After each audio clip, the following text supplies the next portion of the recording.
yeah, fuck all these bitches, blah, blah, blah, blah, blah, and mix that in with niggas that's saying, like, listen, bro, like, this is why I experienced what I've been through. Yeah, like, I love black women. You know what I'm saying? I've done this, I've done that, and I got fucked over. So now I'm, like, asking questions. I'm looking for accountability, and then you start getting shamed and all types of other stuff. So I think the real question is not necessarily do brothers want to see black women being or have to suffer, but held accountable is the big thing. You know what I'm saying? And I don't think we can move forward without having that conversation. And what I see is being on the different panels and participating in different discussions is like, you'll hear people say like, okay, yeah, but I was young when I did this, or okay, but, and like everybody wants to just breeze over that. Like, okay, but now what? You know what I'm saying? So anyway, hold on. I'm looking at my notes, so bear with me while I'm going through this stuff. Notes? That's what's up. I gotta take notes, man, because y'all be talking and shit. All right, accountability, y'all. Wait a minute, black men are the greatest. Hold on, the black men are dope. Yeah, I'm reading through the notes. Yeah, accountability. Oh yeah, and then the false narrative, yo. And this had to do with your last boy super chat. I can only go up to 100, but I was gonna say more than that. You know what I'm saying? But this narrative that like all black men are dusty, like that gets old too. And again, if you aren't a man that could lead and inspire other men, in my personal opinion, I don't think you have a space here to participate in this conversation. We can say it's bias or whatever, but I mean that wholeheartedly. Like, yo, listen, hold on, man. First of all, if you start to look into your background, look at what you're talking about, and you're just siding with women because, like, okay, you get some type of feel good out of it, you know what I'm saying? But like other dudes don't rock with you. Like, I'm talking about men that stand on this square, like Fantastic, like Roger, that don't have a problem challenging other women.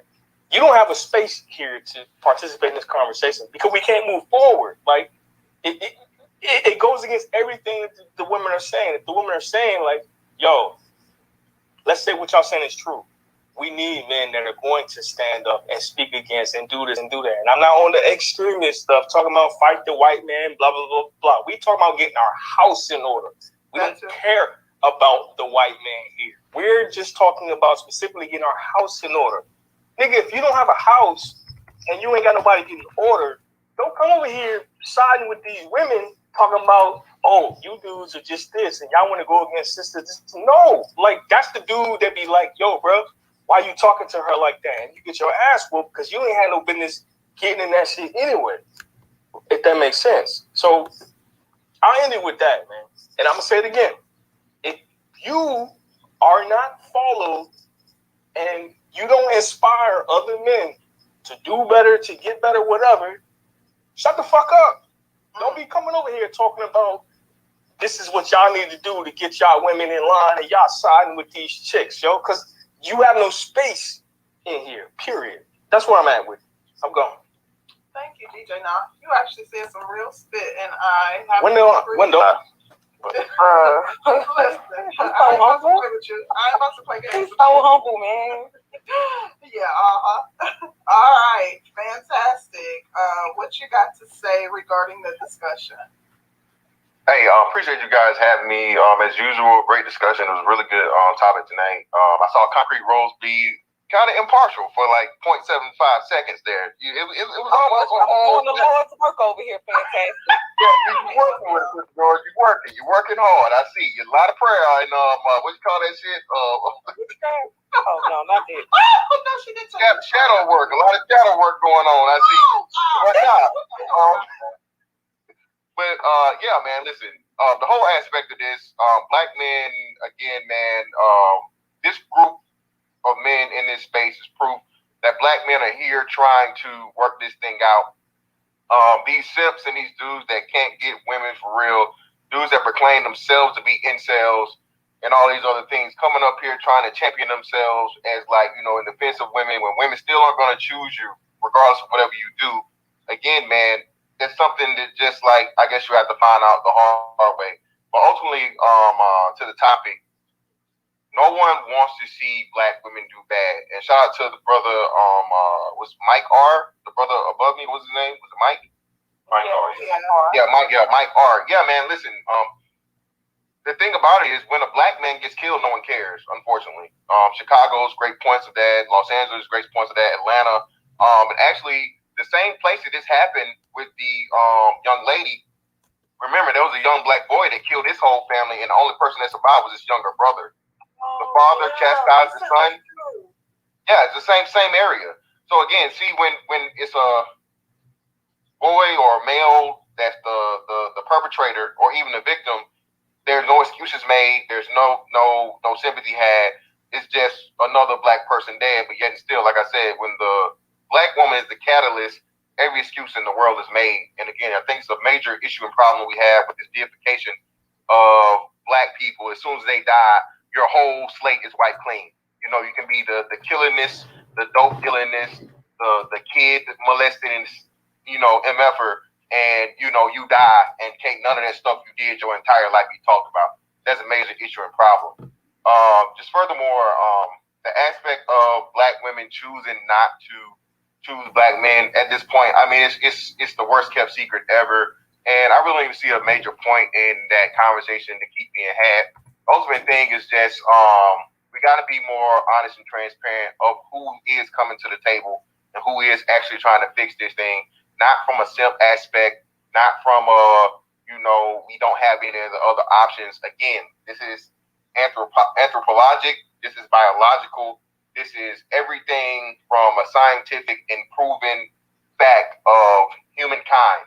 You're going to mate, date, marry, and reproduce with your own the most. Black men have no choice but to try and work it out with Black women. Black men understand that. Black women don't and won't. They refuse to because they want to keep trying to prove that Black women are the only women out here saying, I can do it without you. I don't need you. As much as white women, Asian women, any other kind of women tout feminism, they have never came out here and officially said, we don't need our men. Black women have been the front runners and the generals of that ideology of the feminist movement. And they've been doing this now for at least 3 generations. So until they figure this out, and again, like you guys said, a $10 billion promotion just thrown out there is not going to change that anytime soon. Unfortunately, to Sister George's point, she said this, niggas going to have to leave, man. And it's going to take enough of Black men leaving American Black women alone and dealing with other women, whether it be non-ADOS women of African descent or white women, Asian women, or whatnot, what have you, to the point of where all they have are the, 1% of dudes, like the dudes in Tennessee. There's 3 dudes accounting for 80-some kids. Or here recently, I think it was some dude that, he had 5 baby mamas or some crazy stuff like that that's been recently in the news. And this dude had absolutely nothing to give. So until these women do that, I guess it'll just be what it is, and they'll have to depend upon it. But otherwise, other than that, Kung Lao, pull up on me. You got all this smoke, and you got my picture on your wall. Come get your jaw broke. Shout out to y'all, man. You got it. That's fantastic. Thank you for your commentary. We rock with you, bro. You always come with very keen points and key points that I personally can't dispute, and you have a very logical, sequential way of articulating those points. So I appreciate you, even though you coming over here starting mess. But Psycho Candy gave us a super chat. He said, "Take this 10 while I conspire to remove the man from the home. Stop sneak dissing, boys." Thank you, Psycho Candy. I don't know why I'm in such a silly mood. I can't stop myself from laughing. Thank you. We appreciate you. And here comes the one and only Roger Reports. Brace yourself, concrete. Brace yourself. Listen, baby, he's my trigger. Roger, what are your final comments on the discussion? You know what? The more you develop yourself as women, the less of a trigger I'm going to be. I'm going to say it. What change chick. No, I'll do Okay, I'm gonna stop right there. Thank you. Welcome to the GameChanger 00100 show. I'm your host, GameChanger, and I'm gonna do a quick follow-up. I didn't see this entire show, the show in its entirety, but from what I gather towards the end, there was a complete lack of accountability on the history of Black women in this country, the United States of America. And here's what's disturbing, the most disturbing part. I know I use that phrase a lot, but here's the most disturbing part about the lack of accountability. Is that you don't have to be accountable. Unless you're like between 60 and 80, unless you're a boomer, you really don't have to take accountability for the actions of your foremothers and grandmothers and stuff like that. The women could easily say, yes, they did it. Yes, it was a betrayal. I'm not those women. That would be the easiest thing in the world to say. I am not those women. I should not be held accountable for my mother's actions. That would be a reasonable argument. That would be something that we all can get behind. Then we could all just say, you know something? Boomer women collectively were fucked up. But instead of for taking that, instead of for not even holding the L, just passing the L to your mamas, you decide to say it wasn't an L. Now, why do they wish to do that? Because once they put into, hit the like button, people. Once they put into the Black man's head the concept of you do not get blame for your parents' actions. Once you take away the sins of thy mother, you also got to take away all the positive shit that they've done in the past. And they want credit for that. They want to be told, I am with these chicks. I am she and she is me. I am Harriet Tubman. I am the German Shepherd bitches of or German Shepherd women of the past. I am those chicks. So they want to keep that, but get rid of the whole, you the bitch that took welfare over a husband. That's what I see a lot of going on. And you want to know what conclusion I gathered from, and I'm going to review the video with y'all, as I'm sure that y'all will want me to. But before I do that, shout out to Dave for the super sticker. Thanks a lot, brother. Appreciate you. All right. And my first member is number 16. Thanks a lot, bro. I appreciate you, man. Welcome. All right. By the way, memberships are now available. Just hit the button next to the join button. All right. And we have 0. It says mothers can never sin. Oh, no. Sugar and spice and everything nice. And on Thursdays, they'll cook you some rice. Exactly, 0. Thanks a lot, 0. So, yeah. So, a mother sin. Just say that, look, it was them. They fucked it up. Don't hold me, the younger, hotter, sexier, childless version of them, accountable. But instead, what they wish to do is double down. And why do they wish to double down? For one, to escape accountability. But for two, they won't let go of the soda. What do I mean they won't let go of the soda? Episode of The Simpsons, right? Years ago. Homer came across a vending machine, and instead of paying for it like a normal human being, he decides to dig his hand up it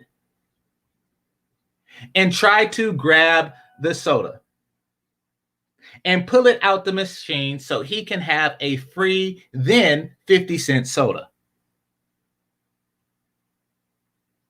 And he got stuck doing so. It got so bad that they had to call the fire department. And the fire department was about to cut Homer's arm off. And then right before they cut it off, they looked inside and said, "Hey, are you still holding on to the soda?" And that's the thing. We're saying to y'all, listen, y'all are on the verge of getting cut off. Not just for a generation. First of all, you really largely have been cut off. Like, just by being the least desired women in the country, meaning that most men will only date you if other groups of women aren't interested in them. That's what that means. That's what that position implies. Most men will not be with you unless other groups of women reject them, or your value is so much greater than any woman of a different race than he can get. For example, if you are a black 8 and she is a white 4, he will take you. However, if she is a white 6 and you are a black 8, he will not. That's kind of like a pre-cutoff. You know, that's kind of like the calm before the storm. So you're already on the verge of getting your arm cut off.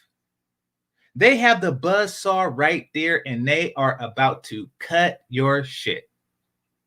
And you are still holding on to the soda.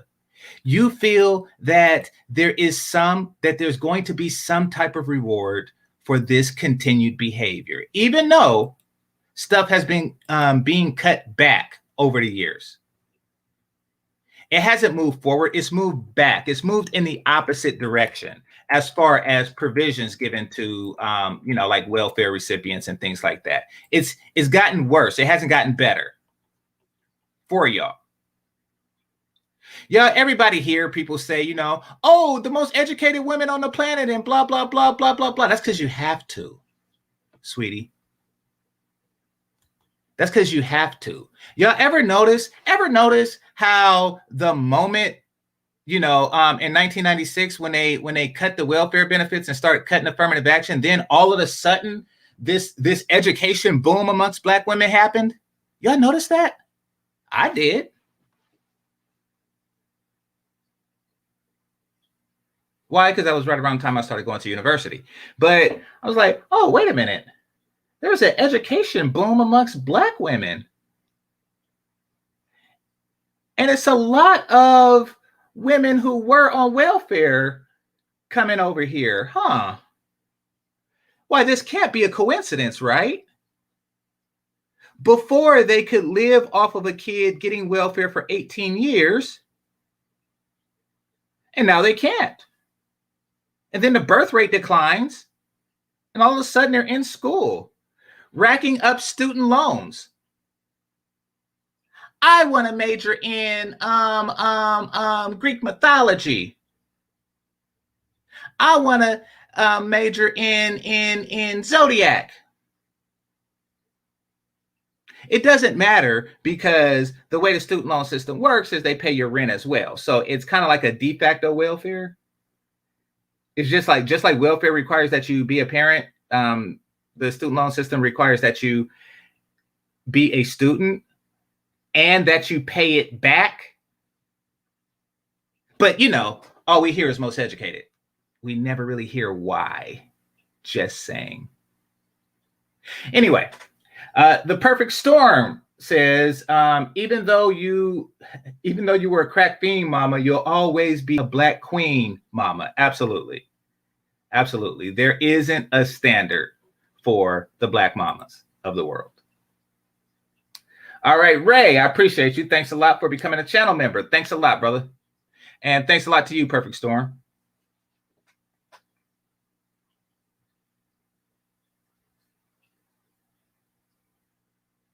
So, we know that they are cutting entitlements. They're doing it slowly, but they are cutting entitlements. And every time they do, the culture changes around the cuts. Once again, the what's that called? The education boom is a result of initial cuts. I think it was called SNAP or something. They changed the welfare system and everything, and they put the food stamps on a card, so it wasn't, you couldn't just go out and sell them to people anymore. They changed the welfare system. My bad. Okay, you couldn't just go out and sell them to people anymore. Like they made a whole lot of changes that made welfare a lot less comfortable than how it used to be. This was deliberate. This was by design. They didn't expect it to be a permanent thing. And this was the Democratic Party that did this. And ladies, all you have to do is say, I wasn't that chick. They also cut affirmative action in California. I remember it was Prop 209 at the time, because there was a huge fight. California was the first state to do it, and because it's the most populated state, when we do things, other states tend to follow. So here there was a huge push against Proposition 209. I mean, a huge push.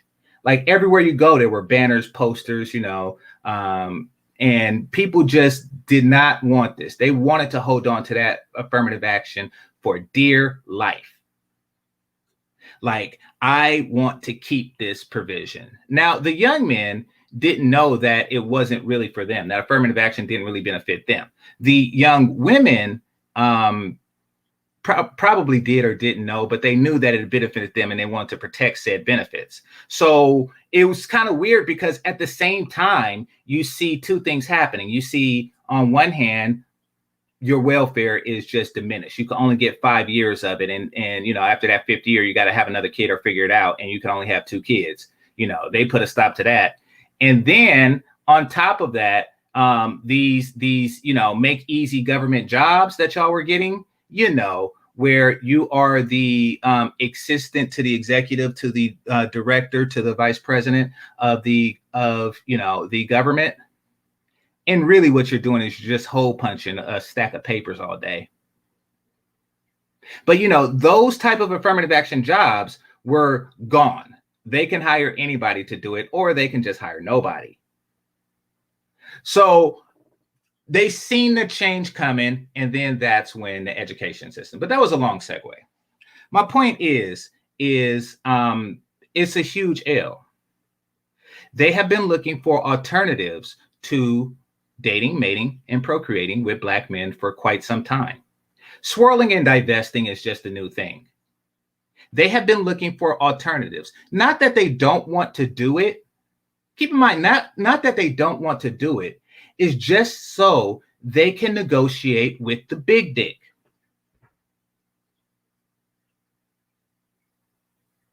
They want to be able to negotiate with the big dick, period. And they're just taking the shit too far. They want to walk into the negotiation room saying, and by negotiation room, I mean when you're courting a man and determining, if I should make him my husband and, and if he will make me my wife. They want to be able to say, I don't need you. I have ... Now, whether that ... is availability of white men, whether that ... is government provisions, whether that ... is an affirmative action job, whether that ... is, a loan from Goldman Sachs, whatever that ... is,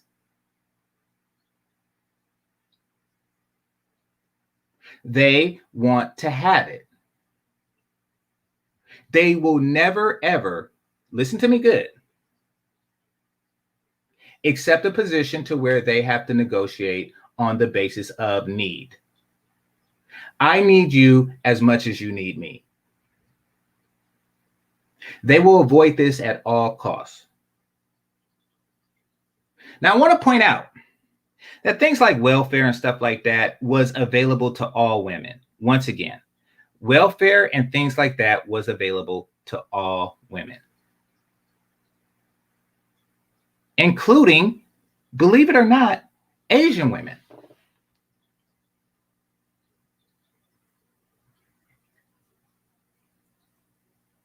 Asian women had welfare available to them.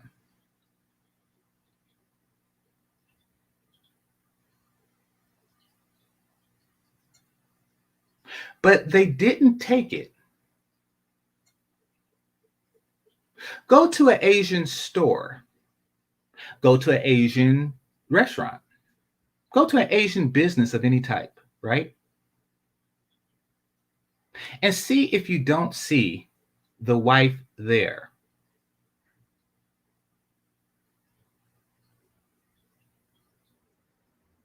See if you don't see her in the front while the husband is in the back, or vice versa. The community that they're talking about exists when the women are loyal to it.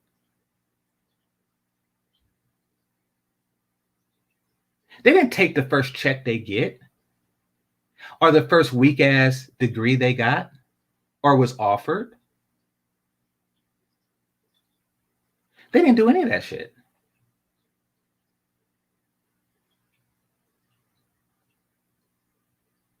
No, the first chance they got,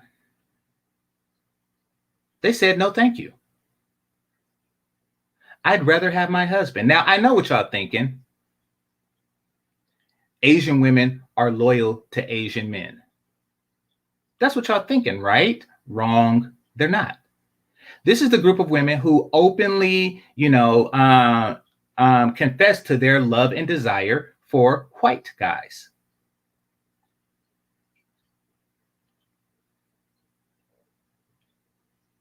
But you know what they said? Even though I lust after white guys, I'm not particularly into Asian guys. Out of respect, I will not sell out. I will not sell out my people. I will not take the welfare from these people, even if it means I have to work in my husband's donut shop. Even if it means I have to work in some Chinese food restaurant washing pots for the rest of my life. I will not do it. I place a husband, present or future, over a check and a stamp for food. What this says, and this is what they don't want to hear, but they're going to hear it anyway because you keep backing ill behavior. See, by backing the behavior, you co-sign it. But this is what they're saying.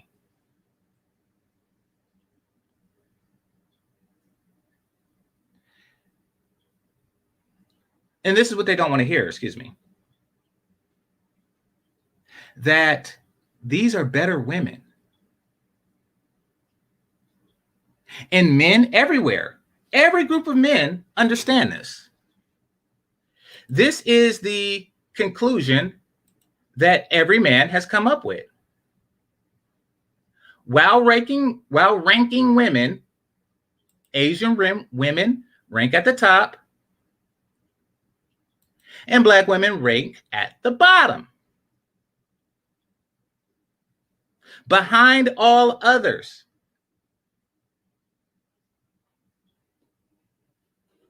Now, this isn't something that Black men did to them. This isn't something that white men did to them.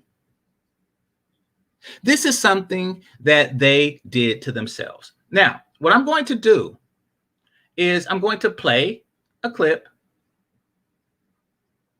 from the breakdown, and I want to show y'all exactly the evasive actions that are being taken. All right, so I think that'll be like 51. So I think I came in like at the 1 hour and 51 minute mark. So I tried to remember, so I'll just make it an even 1:45. All righty.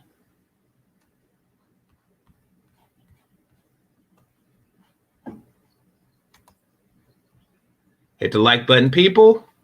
And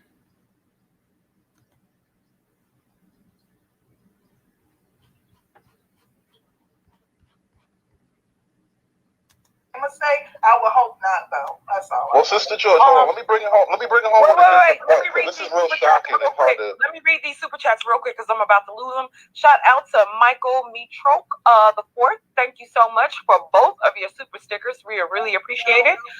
Shout out to American Negro. I'm starting with the man in the mirror. I'm asking him to change his blaze. Listener support. Hashtag MJ. Hashtag barbershop. Hashtag watching y'all. Hashtag Crenshaw. Hashtag hello. Shout out to you, American Negro. But Hood Conservative, we do have people that haven't gone yet. I do want to get LAR because he has been very, very patient with us. Let LAR in here, then David, then my brother Roger, and then we'll get back to you because we got these people. We need to rotate them. No, come on. Go ahead, LAR.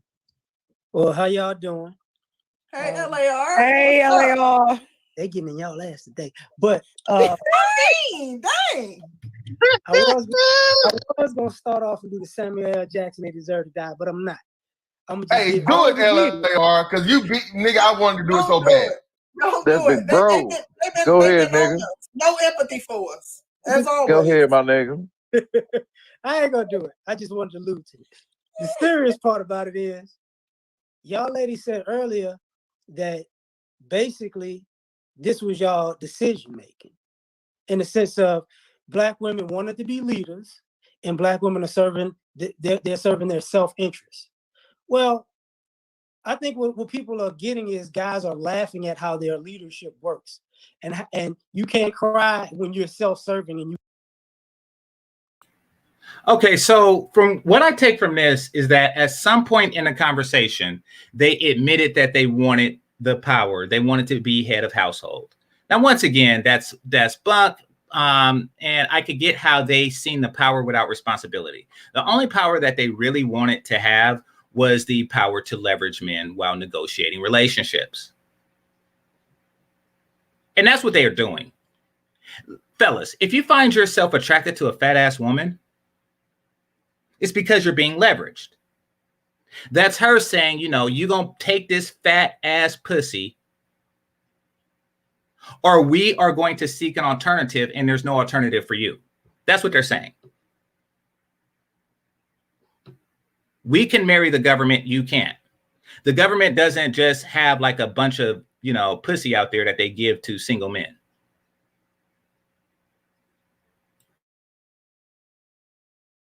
You want help from somebody that you threw under the bus. This idea that, oh yeah, because we can't say that sisters told brothers that they was gonna be self-serving. You can't say the sister was like, oh, we don't trust y'all leadership. I don't think that was a public community conversation. That was something that people were sitting in the same household eating dinner, and the woman in her mind is like, okay, I got a plan, an exit plan for this. So you're saying like multiple sisters over generations were sitting and talking to Black men, knowing that they was gonna stab them in the back, and y'all form like Voltron. So what is the problem when guys go, okay, well, your leadership got you, busting it wide open in the Grammys. Why is that my fault? Your leadership got you overweight. Why is that my fault? Your self-serving interest shows everybody that you're willing to stab your whole community in the back, because truth be told, even the position that sisters are in now.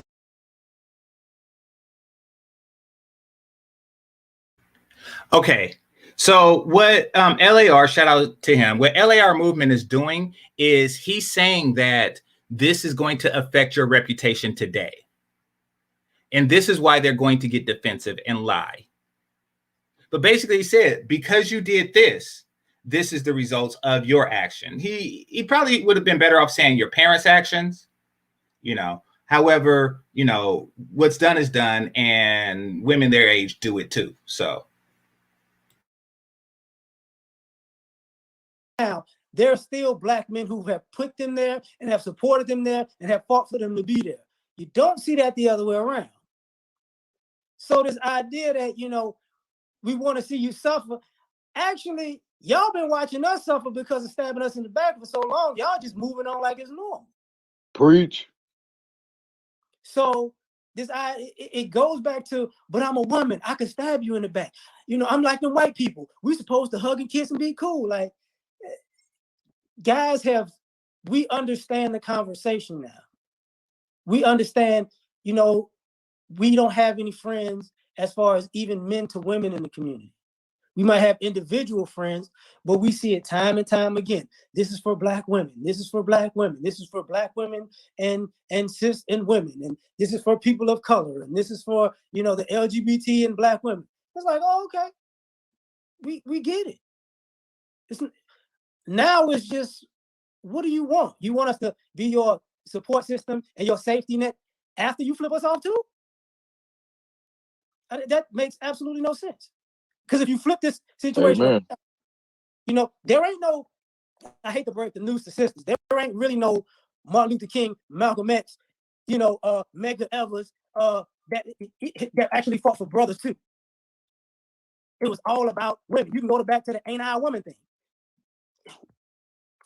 So I'll conclude with, yes, they deserve to die. I hope they murdered that. No, okay. Well, I'm trying to figure out, okay, you said those guys were about women.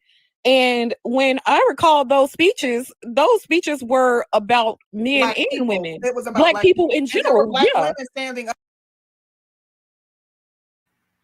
Now, this is a very important part, and this is when I decided to do a response to this. I want y'all to listen to the thinking here.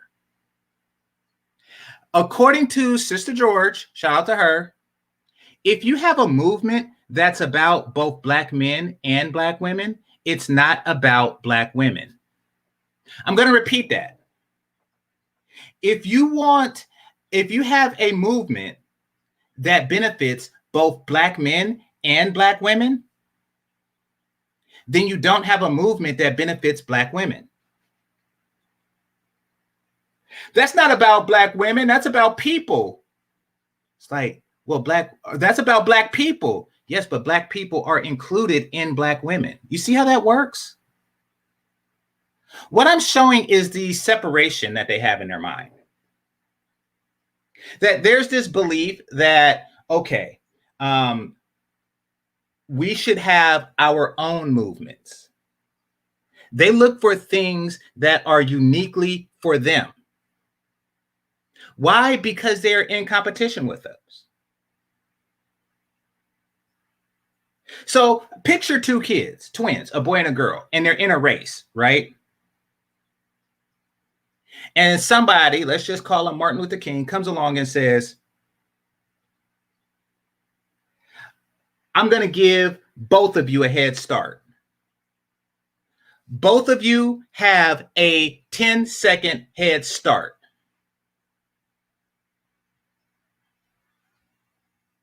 Now, what she's thinking is, I'm in a race with him. I don't have an advantage. You didn't give me an advantage. You gave both of us the same advantage. I want an advantage over him. I only count movements that is an advantage over him. Once again, she said that the Martin Luther King movement was not about Black women. It was about Black people, meaning we both had a head start over the white people, but they don't care about that.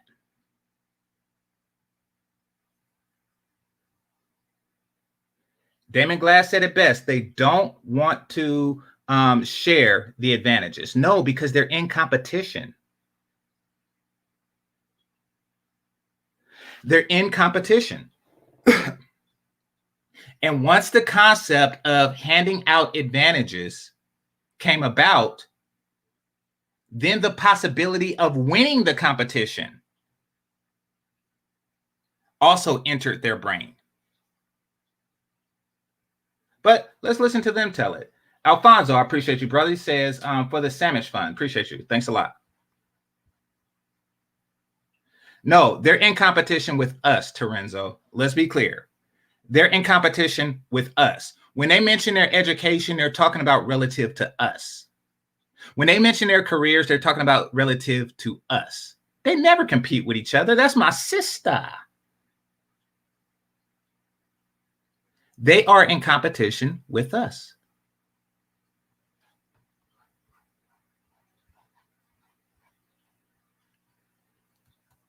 To fight for black men. Come on, like let's not pretend that was about. And then y'all act like, it's like y'all want us to go to war the same way y'all would go to war with men, but y'all want us to be feminine and submissive. Y'all want us to get our ass and sit down. Y'all want us to be hoes, but then y'all want us to be women. Okay, so I already had this discussion with Sister George. This is just their fail-safe. This is just the sisterhood fail-safe that they have. And the fail-safe, in short, is we make ridiculous demands over of black women. Black men, y'all have such ridiculous demands. We don't demand shit. We do not demand anything. Most black men don't even demand respect. They don't even demand a chick that works out. They don't even demand a chick with her own fucking hair. We do not demand shit.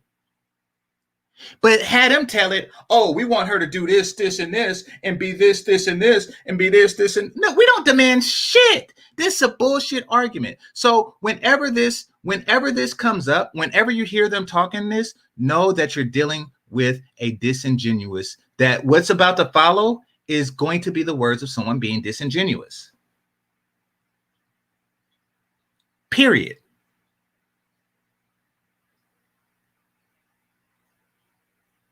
When was the last time that these women had a man say, you're not something enough?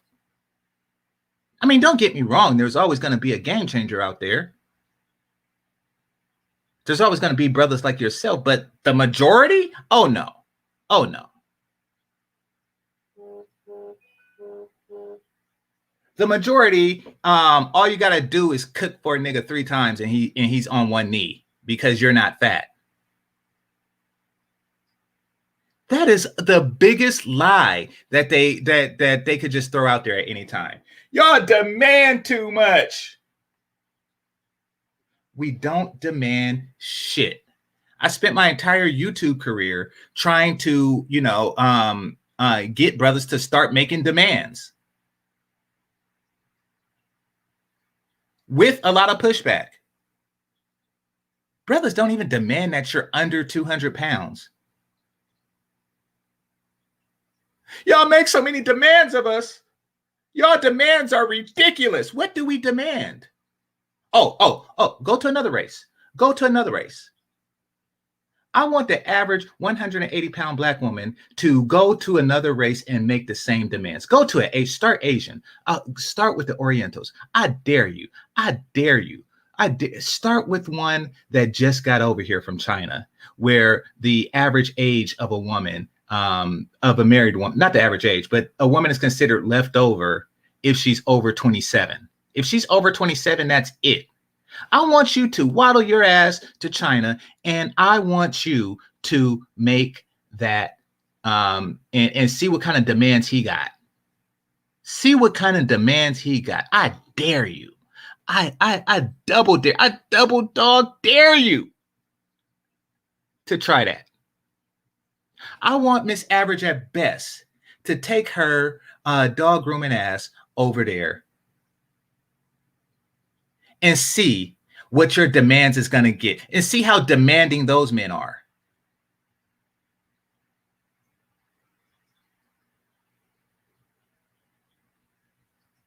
I want you to go to Saudi Arabia and see how demanding those guys are. And then once you go there, I want you to come back to the Western Hemisphere, anywhere, not just the US, anywhere, and see how demanding those men are.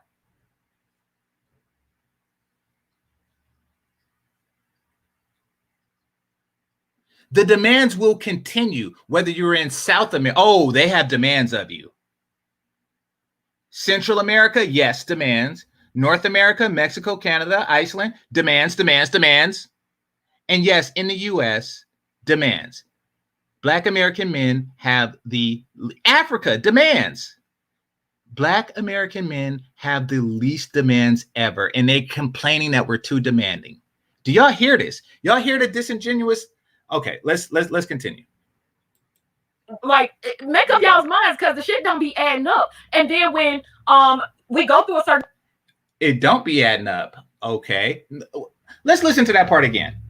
I love it when they bring that whole demand. They accuse the least demanding group of men for being too demanding. But let's listen to that again. You know, the LGBT and black women. It's like, oh, okay, we get it. Now it's just, what do you want? You want us to be your support system and your safety net after you flip us off too? That makes absolutely no sense. Because if you flip this situation, you know, there ain't no, I hate to break the news to sisters, there ain't really no Martin Luther King, Malcolm X, you know, Medgar Evers, that actually fought for brothers too. It was all about women. You can go back to the ain't I a woman thing. So I conclude with, yes, they deserve to die. I hope they burn it. No, okay. But I'm trying to figure out, okay, you said those guys were about women. And when I recall those speeches were about men and women. Yep. Then that means that they're about women. Black people in general. Black women standing up to fight for black men. Come on, like, let's not pretend that was about. And then y'all act like it's like y'all want us to go to war the same way y'all would go to war with men, but y'all want us to be feminists. Now, do we want that? Do we want that, really? See, here's what happens, and this is amongst any organization or anything that involves Black uplifting.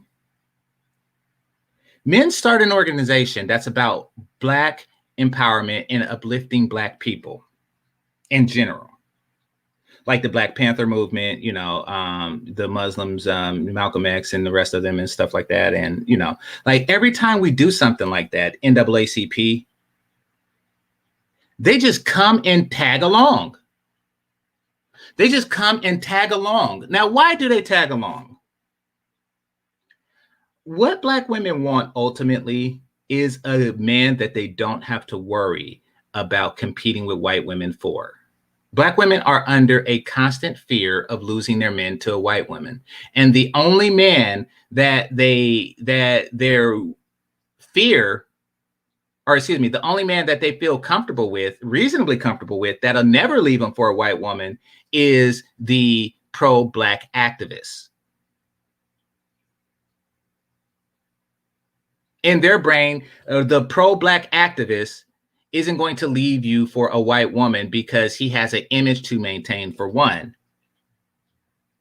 And for two, he just feels that way. He's building a community for Black people and he wants his kids to benefit from the fruits of his labor. So they're going to come to that in droves, but they're not there because of the cause. They don't care about the damn cause. No, they're there for the proximity to the men, period. And also for the social credit that comes along with it. I mean, it's not like they're the ones that's going to get assassinated. Oh.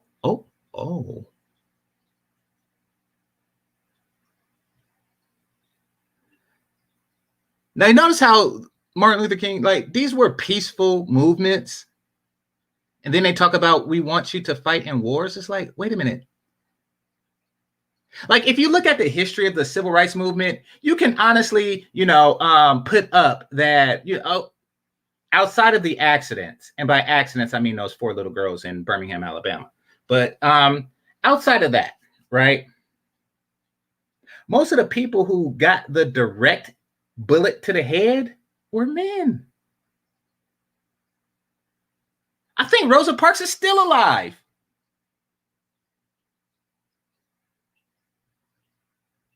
I think Rosa Parks is still alive. If I'm not mistaken, I seen her on a bus. No, I'm joking.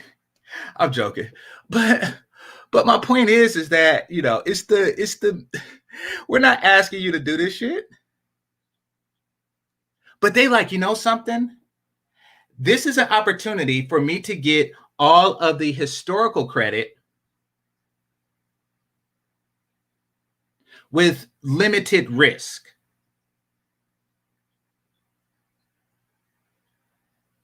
Is the way they see it. And I'm gonna be honest, this is what I strongly suspect.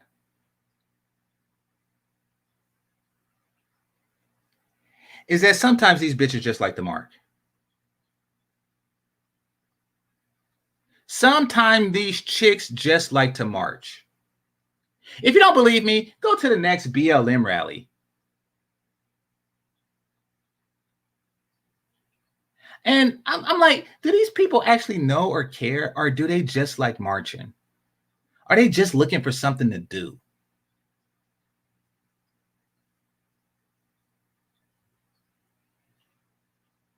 Sometimes, I guess you just gotta march.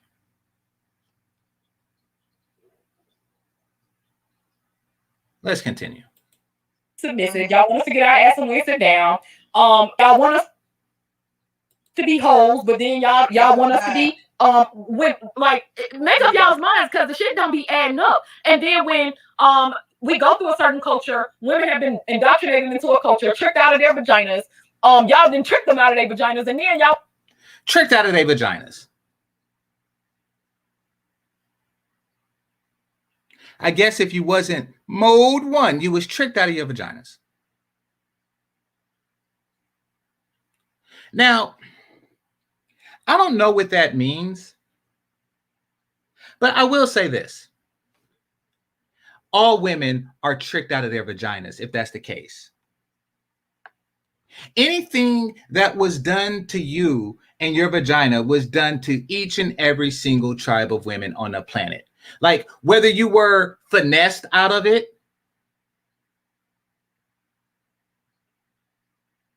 that was done by each and every single group of men.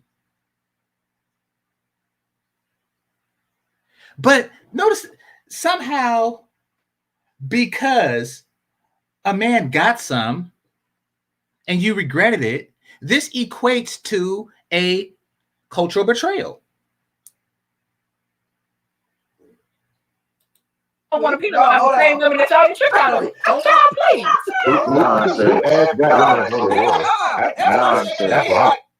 Who does that? Fellas, stop and think about who in the hell does that. Once again, these welfare benefits was available to everybody. And they were the ones who took it disproportionately high in droves to kick their men out of the family. Now, I am going to mention the greatest generation and the greatest women, as far as I know, that has ever lived on the planet ever. Who are you talking about, GameChanger? I'll tell you who I'm talking about. I am talking about the Vietnamese women during the Vietnamese-American War.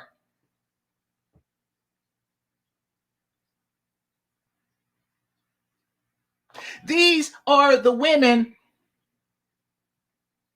who supported their country. They whored themselves to the enemy. They took the English that they knew and then when they were in the brothels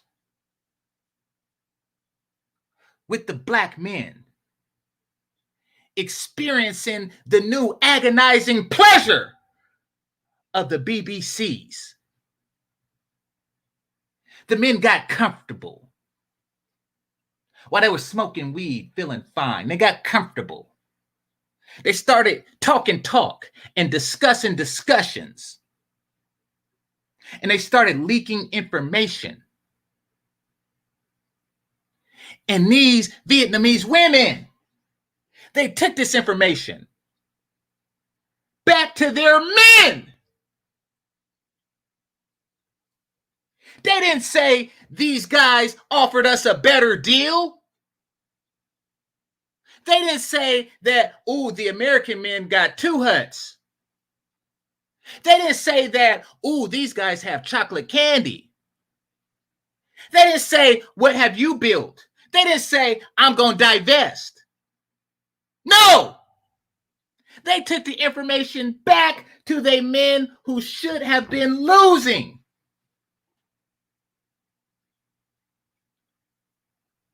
To prepare their sons, their brothers, their fathers for when the airstrike is coming. Best women ever in history ever. And at the same time, what the fuck were y'all doing?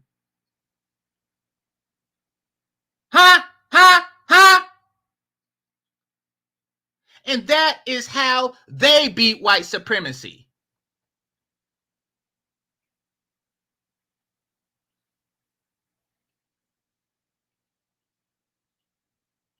Now, you want to know what they didn't do? They didn't say, yeah, but sometime in history, a guy sweet talked a woman out of her vagina, so fuck y'all. Do y'all hear this? I don't have to be loyal to my men or my community or my race or anything like that because someone sweet talked me out my vagina. Fuck that. Fuck, what the fuck? See how petty that is? You see how it isn't a scaled response? And it doesn't have to be scaled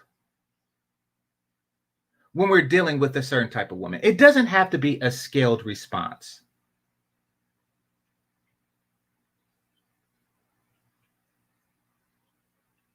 You know, like they could set somebody up to get lynched or something like that. And then they say something like, yeah, but you know, he cheated on me. Like, what the hell? Exactly. The justifications is always petty. Yeah, but, oh, and there's going to be more. I remember there was a lot of petty justifications here. But, you know, it's always something petty. Like, you know, this is an egregious affront and display of disloyalty, period. Yeah, but y'all did that.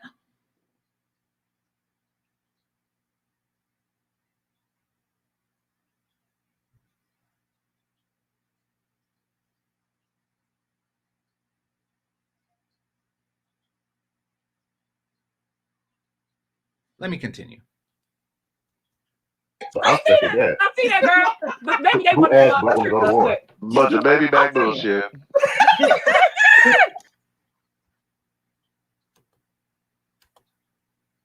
Slow it down, son. How did you get tricked out of your vagina? I need you to Y'all know. I need you to cover your eyes, you know, and your stomach, and Bible weed, because I'm coming for this. Don't come. Don't leave me Amen. alone. Y'all chose to be these feminist women. We didn't choose. Amen. No. Y'all want not in the stupidity. Did y'all hear that in the background? We didn't choose. I don't know who said that. We didn't choose. What the fuck? So, you know, like Gloria Ulrich just came up to you, you know, with a machete and say, you will be feminist. What the fuck? We didn't choose. Y'all see that? Automatically, instantly, the no accountability comes into play. It automatically came into play. We didn't choose. What? Were y'all coerced?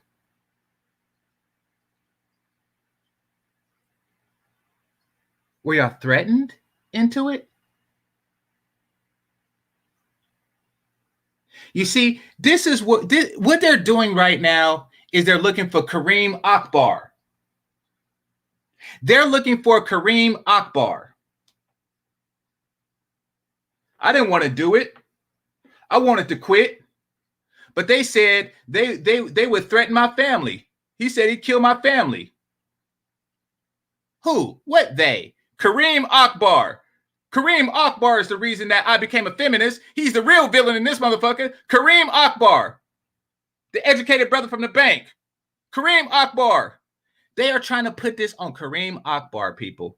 Kareem Akbar threatened these chicks and made them become feminists. Kareem Akbar never liked you anyway, pretty motherfucker. Kareem Akbar is who they're trying to pin this on.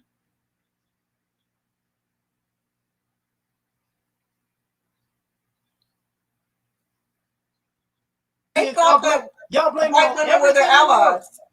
Y'all blame it on everything. It was the TV. It was Captain Crunch. It was because we didn't have enough government keys in the house. Oh my God. Y'all hear this? Y'all hear this? Most Western women are feminists and y'all know it. Okay, I'm gonna bite for a second. Now I want to explain to y'all. I want to explain y'all how there isn't a quantitative rationale to it. For example, let's just say somebody was to say that let's just say a lot of white men are racist, right? Actually, let's go as far as to say most. Let's say most white men are racist. Let's just say that, just for the sake of this conversation, right?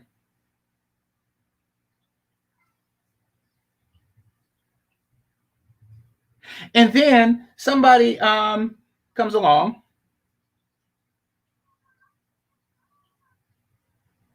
and asks those same men, I want you to cause harm to a black person. I want you to go out and jump one. They'll say, oh, no, I may be racist, but I do draw the line somewhere. Like, I want you to burn down this church. Oh, no, I may be racist, but I do draw the line somewhere. I want you to kill this person while they're in their sleep. Oh, no, I may be racist, but I do draw the line somewhere. So even though most Western women are feminists, they do draw the line somewhere. And the place that they draw the line is a lot lower than the place that you draw the line. Period. There is no limit to yours. Y'all will willingly die alone and tell others to do it just to leverage them. Like who else? Who else touts strong and independent? Where's the white girl magic? Where is the separation?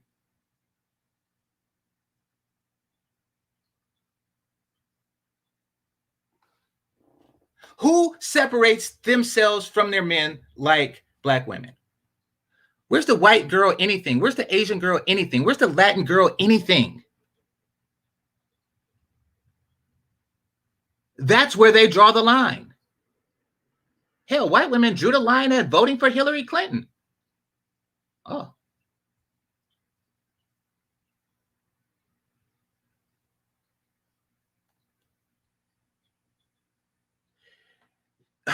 New. GC be trying to pedestalize other bitches. We get it. No, it's not about pedestalizing other bitches. It's when you're in a ditch. When you're in a ditch, Sister George, everybody else who's at regular level seem to be on a pedestal. Once again, when you're in a ditch, everybody who's on regular level seems to be on a pedestal. To say somebody is higher than a person that's in a ditch isn't saying that they're high. It's not putting them on a pedestal. It's just saying that they're higher than you. Now, let us continue.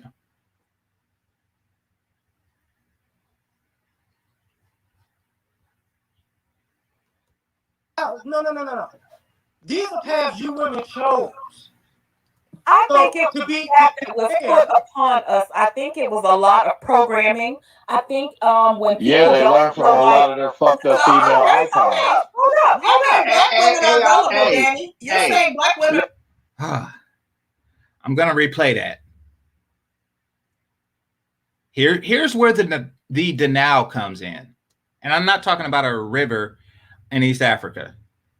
People say Egypt like that's the only country it runs through.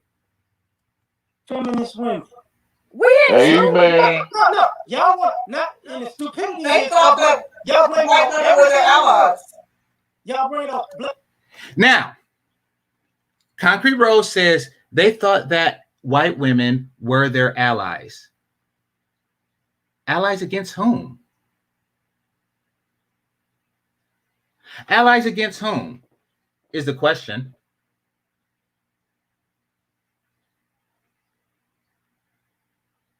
Ah, I see.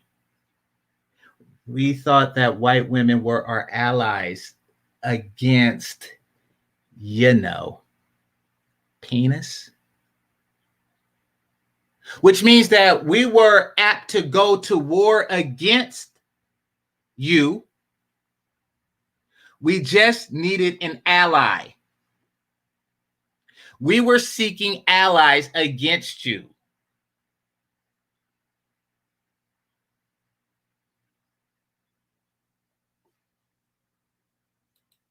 It was the TV. It was Captain Crunch. It was because we didn't have enough government keys in the house. No.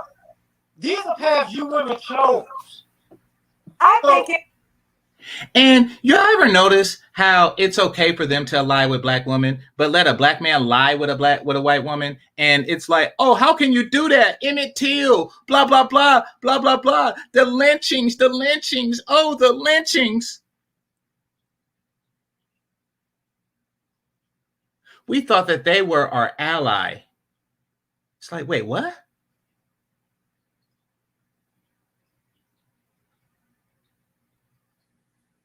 Make that make sense. Huh. To be that was put upon us. I think it was a lot of programming. I think when people they learned from a lot of their fucked up female icons. Hold up. Black women are gullible, Danny. You're saying black women are gullible. I'm saying let them talk. Let me finish my point. I'm saying black women were gullible to a certain degree. Yes. Black people were gullible to a certain degree. Absolutely. True. Because there's no way in hell that men should have been tricked out of the home, women taking on somebody else's culture, somebody else's shit, to where we're against our men and our men are looking at us. Now, the crazy thing is, let me finish my point. Do you not hear me?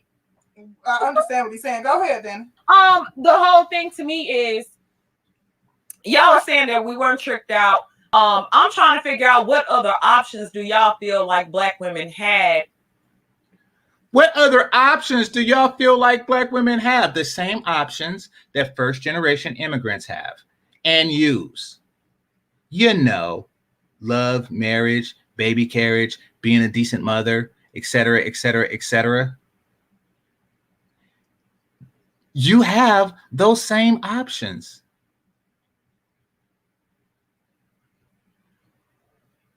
And notice how like all of a sudden starvation came. Like the starvation argument wasn't used during the Great Depression. The starvation argument wasn't used like the day after slavery.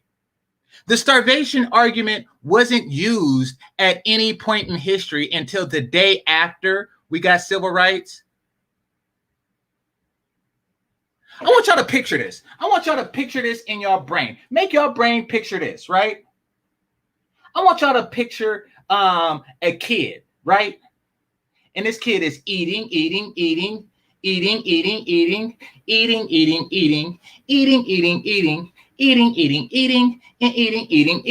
and then one day welfare comes and it's like, oh, I'm starving. I just so happen to be starving the day that y'all started offering free shit. But before that, I was starving. I was alive, yeah. It wasn't no flies on my face, no. But I was starving.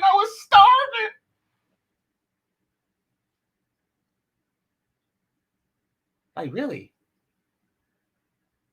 Just out of nowhere, out of the sun, huh? You were just starving. The moment they started mass offering free shit. You just so happen to be starving at the same time. Huh, that's a hell of a coincidence.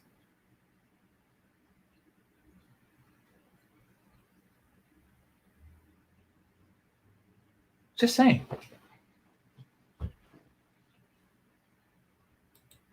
Other than to do what somebody else dictated to us, because I felt like you got somebody taking the men out of the home and providing a check in its plate. Taking the men out of the home? They were either put out or never put in. Once again, they were either put out or never put in. Like, why are they painting the narrative? And this is so they can say, oh, it was them. It was them. It was the white men. Kareem Akbar took the black man out the house. He wasn't kicked out. He wasn't put out. It was Kareem Akbar.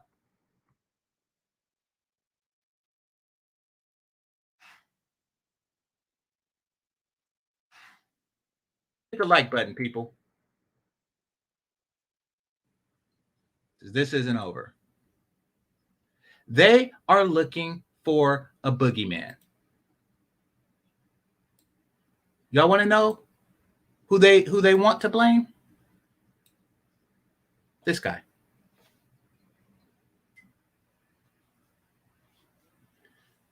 This guy.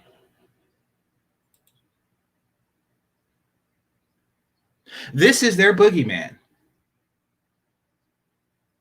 This is the person that made them become feminists.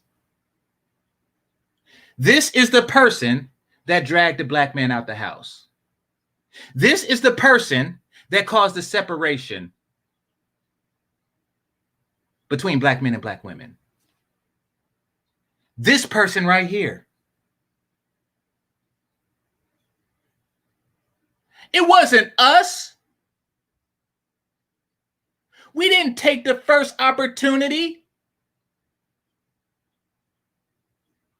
The first time that they offered us an alternative to family and marriage, we didn't take that.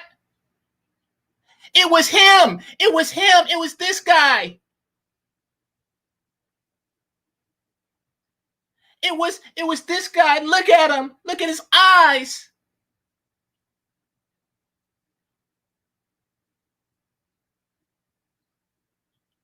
It was this guy.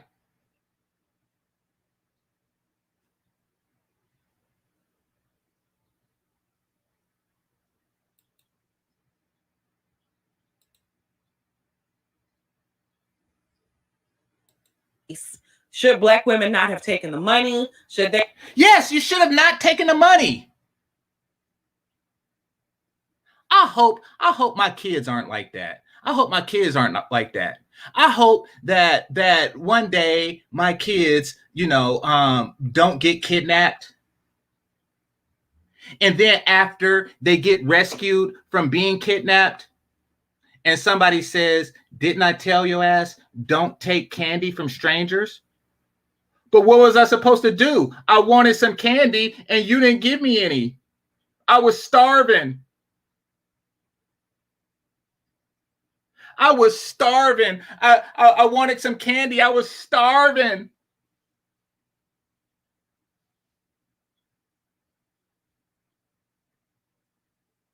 So I took the candy because I was starving.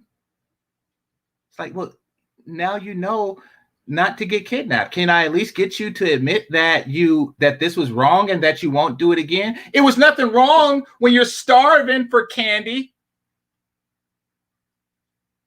He gave me candy. See, that's that excuse. We were starving. The day that they started giving out free food to everybody, the world was going through a food famine. Wait, what? Well, I don't know how people ate before welfare. I have no idea what people ate before welfare. I got a feeling that before welfare, they were just eating the flies off their face. We were starving.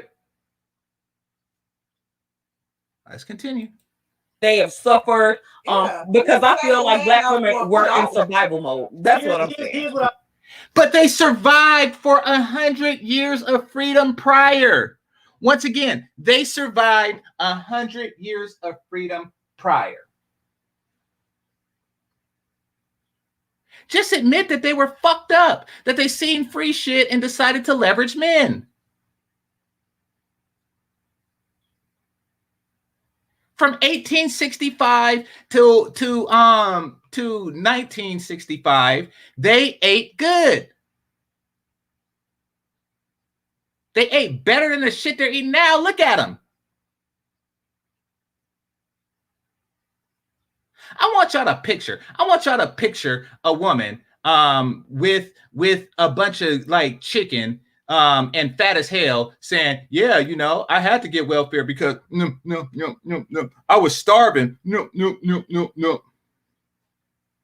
What the fuck do you call starving? How come a bunch of slim chicks in the past are saying we were starving and now they fat as hell? You wasn't starving, you just wanted more shit. I was starving. Who in the fuck gets pregnant when they're starving?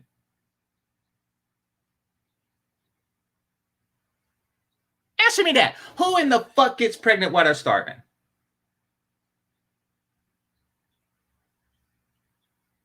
Aha.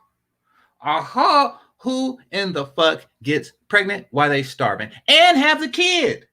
And I'm not talking about, you know, the Smith-Mortion issue. I'm talking about, like, you have enough nutrition for both you and the baby in my belly.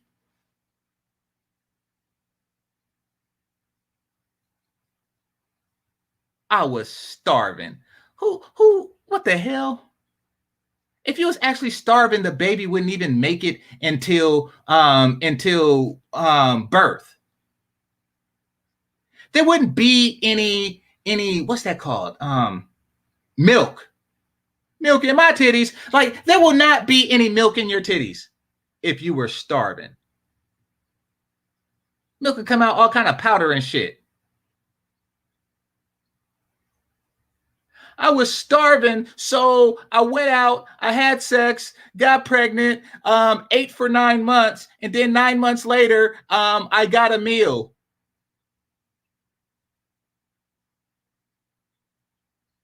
Make that make sense.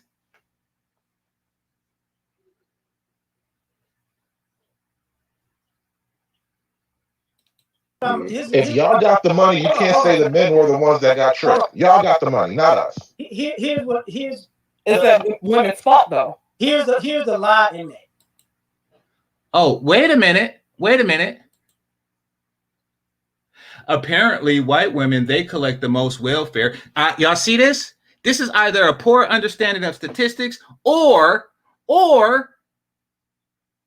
it's bullshit. This is gaslighting bullshit. Listen, it's proportionate to society. It means that we represent 13% of the population, but we have like 24% of the welfare cases. Last I checked. They have more of it because it's more of them. In other words,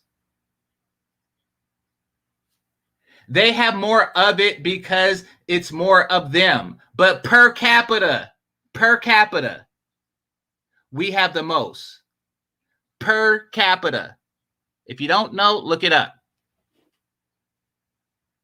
It means that if you have 100 black chicks and an equal amount, 100 white chicks, picked from a random sample population, no, they do not. All right, hold on. Now we're getting into lies. Hold on, let me post it up.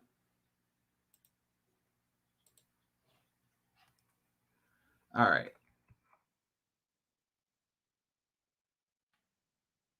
Damn it, why did I do that? All right.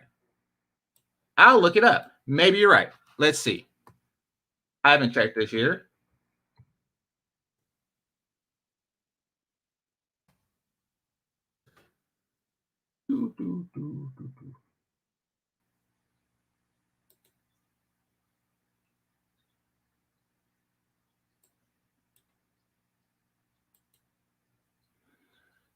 All right. This one only goes to 2009.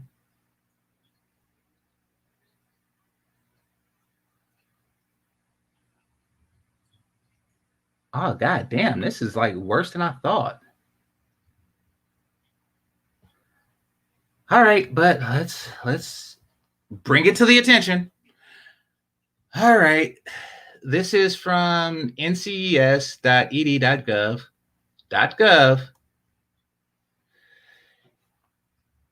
Here we have the rates from 1980 to 2009. White, black. So white 3.1, 3.0, 6.4, 44444, 2. They were doing good in the 80s. 2, 6, 6. Never really reaches 7. Now, let's look at the black. 12 in 1980. That's 3 times. That is 3 times their rate. Or excuse me, 4 times their rate. That is 4 times their rate. Oh my Lord. 12.4. 27 in 1990. 27 a quarter.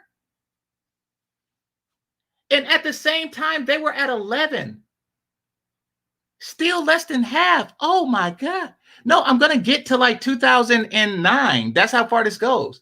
But, Jesus, 15, 14, it never goes below 12. Oh no, here's 1 year. Oh, y'all did good in 1980. They were only at 11.7, which is still almost 5 times what white women were at 2.4. Jesus Christ.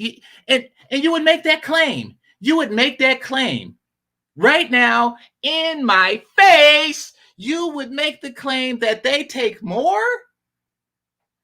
Are you kidding? It doesn't compare. It does not compare. It's always more than twice. It's always more than twice. Oh, Lord. Let's see. 2005, 15.4 to 4.1. Dang. Squeeze it, squash it. All right. 3.9 to 13.2. 4.6 to 14.9. Dang. Just dang. And I also got to point out that it's always higher than Hispanics too.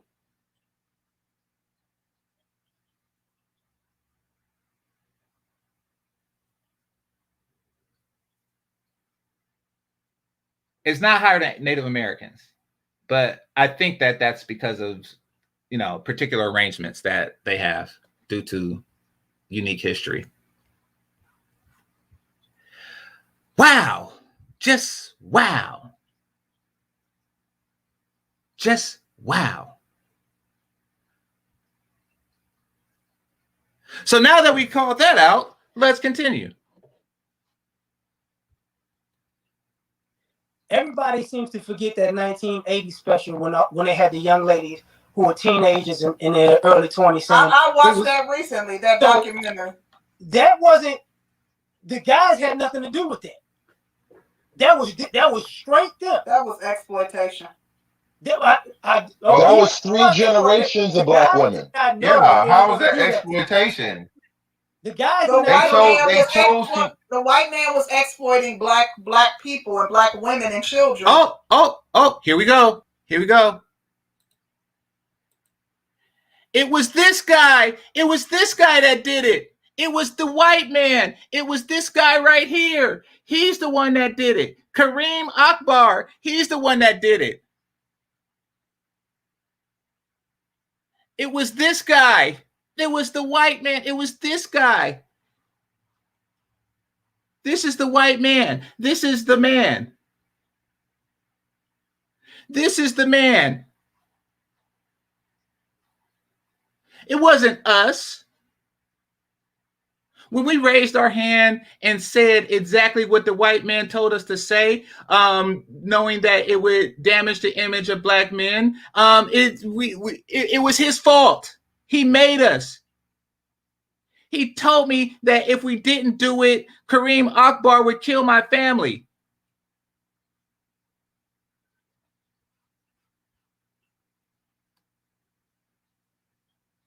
He told me he was going to force choke me. He just kept hitting me and hit me with Sith lightning until I did it. It was this guy.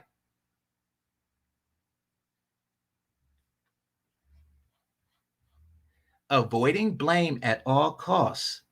Avoiding blame at all costs.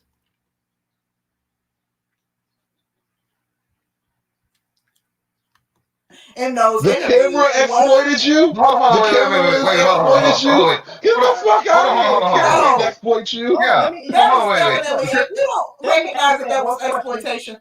Let me ask. But no, it's not exploitation. He's simply doing an interview of somebody's real life. So again, if they didn't have the life that they had, how is it exploitation just because he's asking them about questions about the decisions that they made? See, we can't do that. It was as exploitative as it is for white people to go over to Africa and find some kids with flies around them. They found the worst of the worst to exploit black women and children and make it paint it as if that was the whole of black women. So let me ask you this. When this guy took a trip to Africa, right? He took a trip to Africa and he filmed some fly-faced kids. Did he ask those kids, how many of you want to have a family? And none of them raised their damn hand? I'm going to repeat that. Karate chop. I'm going to repeat that. Did he go to a bunch of fly-faced Africans and say, how many of you want to have a family that feeds you? And only one of them answered? One of them said yes? Did that happen? See, what she's equating it to would be the equivalent to, wait. Who hides if they say they are about it? About what, nigga?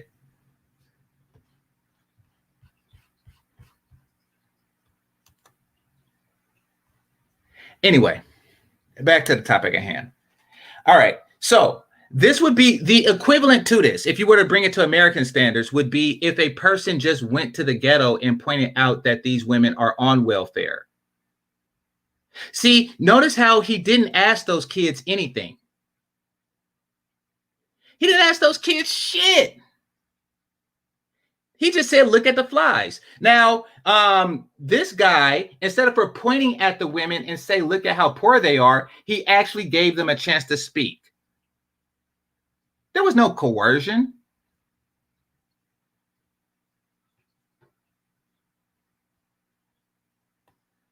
As they should, because Ethiopian women and Eritrean women are the finest women on the planet. Unless there's like some hidden island in the middle of the Bermuda Triangle or something, they're fine as hell. But once again, they're going to blame Kareem Akbar.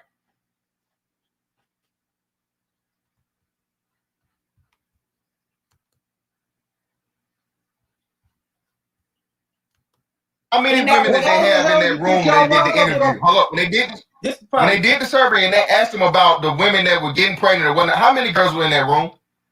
I don't know how many. Thank you. I don't remember.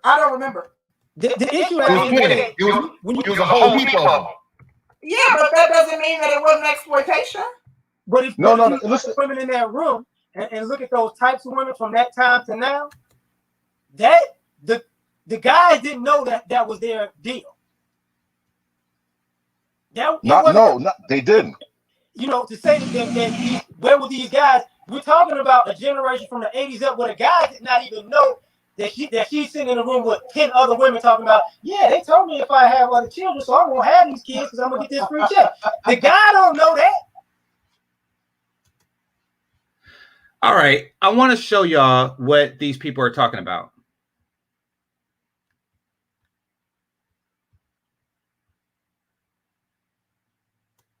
And I'll just show the first part. Fair use, people, fair use.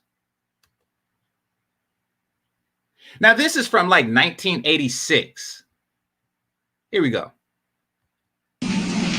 Raise your hand if you're married.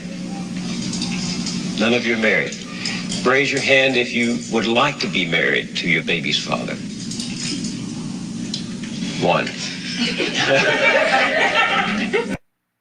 And that's funny to them. It's funny that these girls all got knocked up by a guy that they don't want to be married to. It's funny. Now, these girls are like teenagers, right?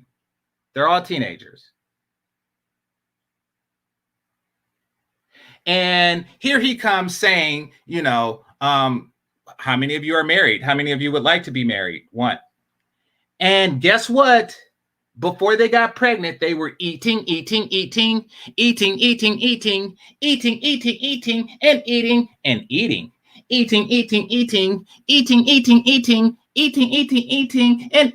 and eating. No, they were eating.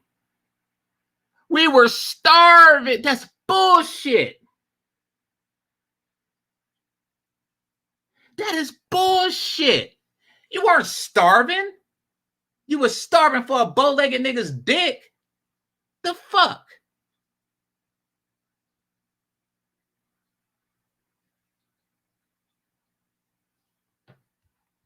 No, he made us. It was this guy. It was this guy here.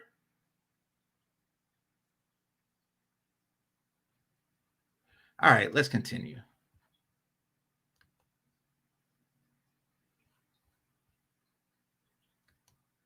Those women were coached.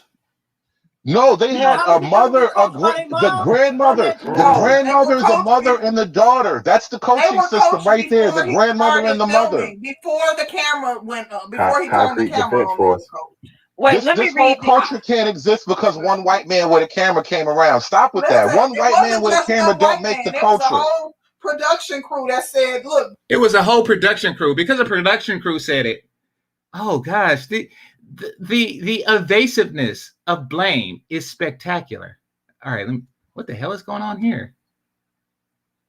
Okay, I guess the streets don't count, but hiding ass internet niggas do. Count for what? So this is Minister Jap. Apparently you've seen my video on Travel Dudes. Okay. Yeah, I'm GameChanger 00100. Nice to meet you. Tell you what, Jap. Since you here interrupting over some petty shit, feel free to come up. Jap and only Jap, feel free to come up. I would like to hear your take on whatever is bothering you from a week ago. I've obviously moved on and not thought about the shit. But I want to see what is so pressing on your damn mind. Why you are so eager to stop somebody else who wants to travel. I'm curious. I am dead curious. What the fuck is your issue? Like, here it is a week later. It's like, oh, I can't believe you actually want to have vacations. So please do. I'll look for you. Until then, I'm going to continue with this. Actually, this would be a perfect opportunity for me to do, because I was looking to do this anyway.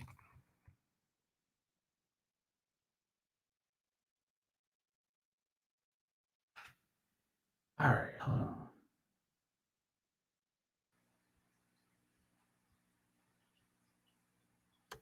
All right, give me a second, people. Hit the like button if you haven't already.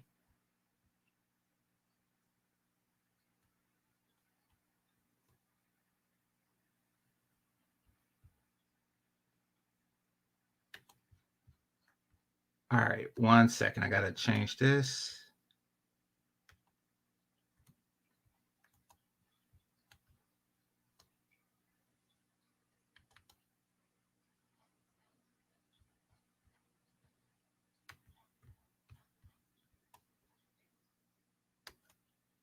See, this is who they blame. The educated lame. It was Kareem Akbar, the educated brother from the bank. Notice how they say educated?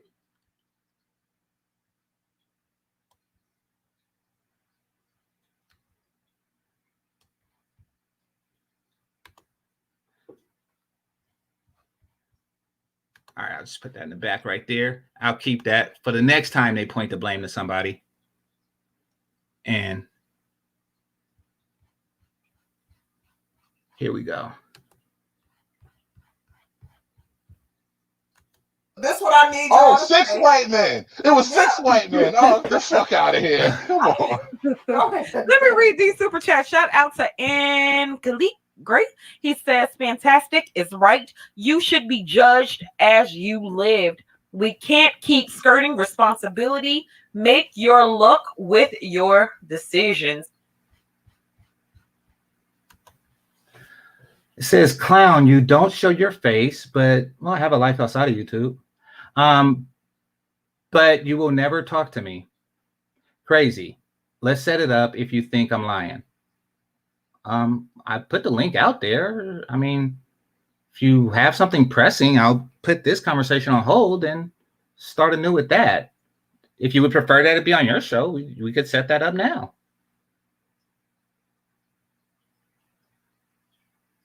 I mean, I don't really have a problem with that. I'm done. You play. I want to get gangster, but you good little folks. Once again, I don't know where you're going. Are you talking? I mean, like I put the link out there. So what the fuck? Like clearly you don't like other men going on vacation. And if you want to discuss why, I am all ears. I am all ears. I really want to hear why you don't want men to go on vacation. And if so, fuck a woman. Paid or otherwise. I'd like to have that discussion.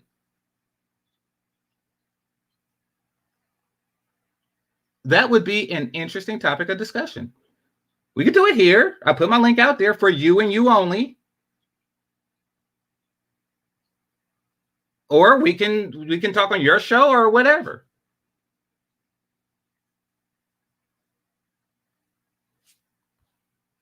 So, yeah. Yeah, let's it's very weird that somebody invited you up and you say that you don't want this. That's very weird. But okay. Yeah, it's probably, I don't know if it's a real job. I mean, you know, but who knows? Back to the show. I absolutely agree with that. Thank you so much for that super chat.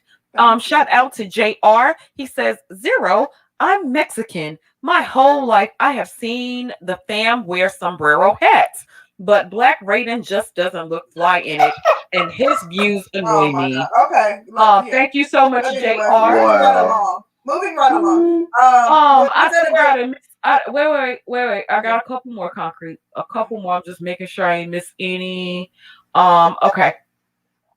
Shout out to Brother David Johnson. He says, when did backstabbing and betrayal become exploitation? Concrete, that one was for you. Shout out to DJ Knopf. He says, tricked out of vagina. Somebody drops the SG down and time her out. Knopf, I'm gonna time your ass out.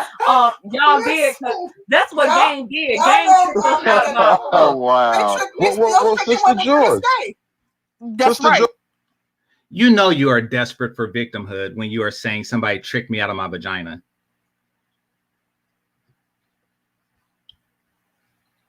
That feels like such a cheap shot, though, to say we got tricked out of the house when nobody came to the black man and said, listen, take this bag of money and leave your home. No, they came to the black woman and said, take this bag of money and find a way to get rid of that man. That was the game. So how we get tricked in that? We got tricked for loving you. No, we only got tricked for loving y'all. We got tricked for trusting y'all. We got tricked for believing in this black family. Listen, That's if the black trick. Come on with that if there wasn't shit, a man. Come financial on. need, though, if there wasn't a financial need, they wouldn't have been able to dangle a bag of money in front of Nobody someone. promised you to That be part, concrete, wealthy. but he don't want to No, talk no, no, about no. that Cut the part. shit. Cut the shit. Cut the You shit. cut it Most of the people in this world are poor. Nobody stops you from being wealthy or poor. That's just something that happens in life. But you can choose to stick out your promises. You can choose to keep your commitments. You can choose to love the man that you made babies with. So don't give me that we were poor, so I had to leave you bullshit. That ensures What are the wedding vows, man? What are the wedding vows? What are wedding vows? For richer or poorer? It's a whole system. It's not my fault. It's a system. Just by virtue of being a system, it means that I am not accountable. You want to know what's a system? The U.S. military. You want to know who didn't do the shit that y'all did? Vietnamese women. Just saying. Just saying. Sicker in hell till death do us parts. Nobody died. You wanted me gone. Nobody died. You wanted him out the house. That was the game. Let me read the super All right, I'm done. Let me acknowledge the super sticker. We got a super sticker from Lyrical Exilence. Is that how you say that? I don't know. Lyrical, thank you for the super sticker. We appreciate you, dear. And then we got a super chat from Michael Jones. He said, "Ladies, are you guys okay tonight? No, send help, please." I think it's lyrical excellence. I think it's a play on word. No, I'm a little. Thank you, Lyrical. No, I don't trust them. I don't trust them lips though. I don't like that count at all. I don't trust them lips. But we appreciate the super chat from her. Carlin sends a super chat. He says, "I'm so over folks just blurting shit out and talking over each other. Come on now." All right, we're going to get some order on the panel. We're just excited and passionate about the topic. So, yeah, we're going to get some order. Lyrical also sent us $1. Thank you, boo. Appreciate you. Achille Gray says it's happening again. 1 billion to Black women to widen the divide. I'm curious to see how this will all unfold. I'm trying to figure out. Okay, this is another thing that I wanted to discuss. Now, this is where the conversation really gets interesting. This is where the conversation is really about to get interesting. But they read their super chats and Cash App, so let me read mine. So, Kit Cloud sent the Cash App. I appreciate you. I think that's the top. Let's see. Michael sent one. I greatly appreciate you, brother. Let's see. Who else? And Kit, you sent something yesterday that I didn't get to announce because it was delayed or something. But I appreciate that too. All right, so.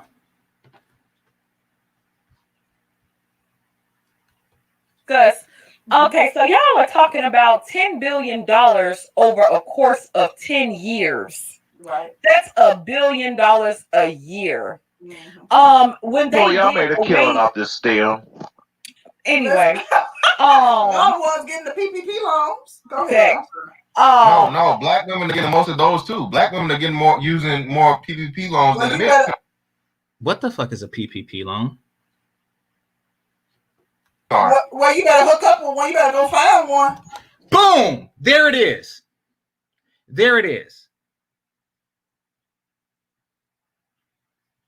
This is how they see you, Black man. This is how they see you. What the fuck?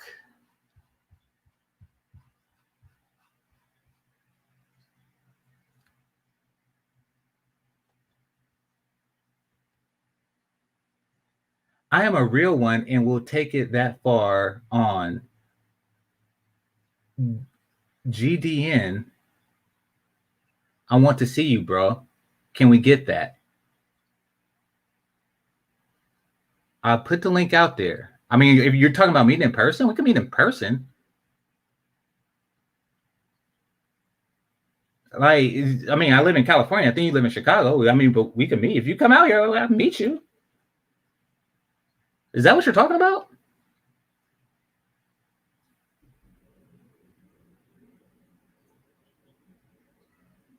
Like, let me know. I don't see where you're going with this. Like, I don't know. Like right now, I'll just write you off as drunk, like because it's I don't know what GDN is, and like what the fuck, like.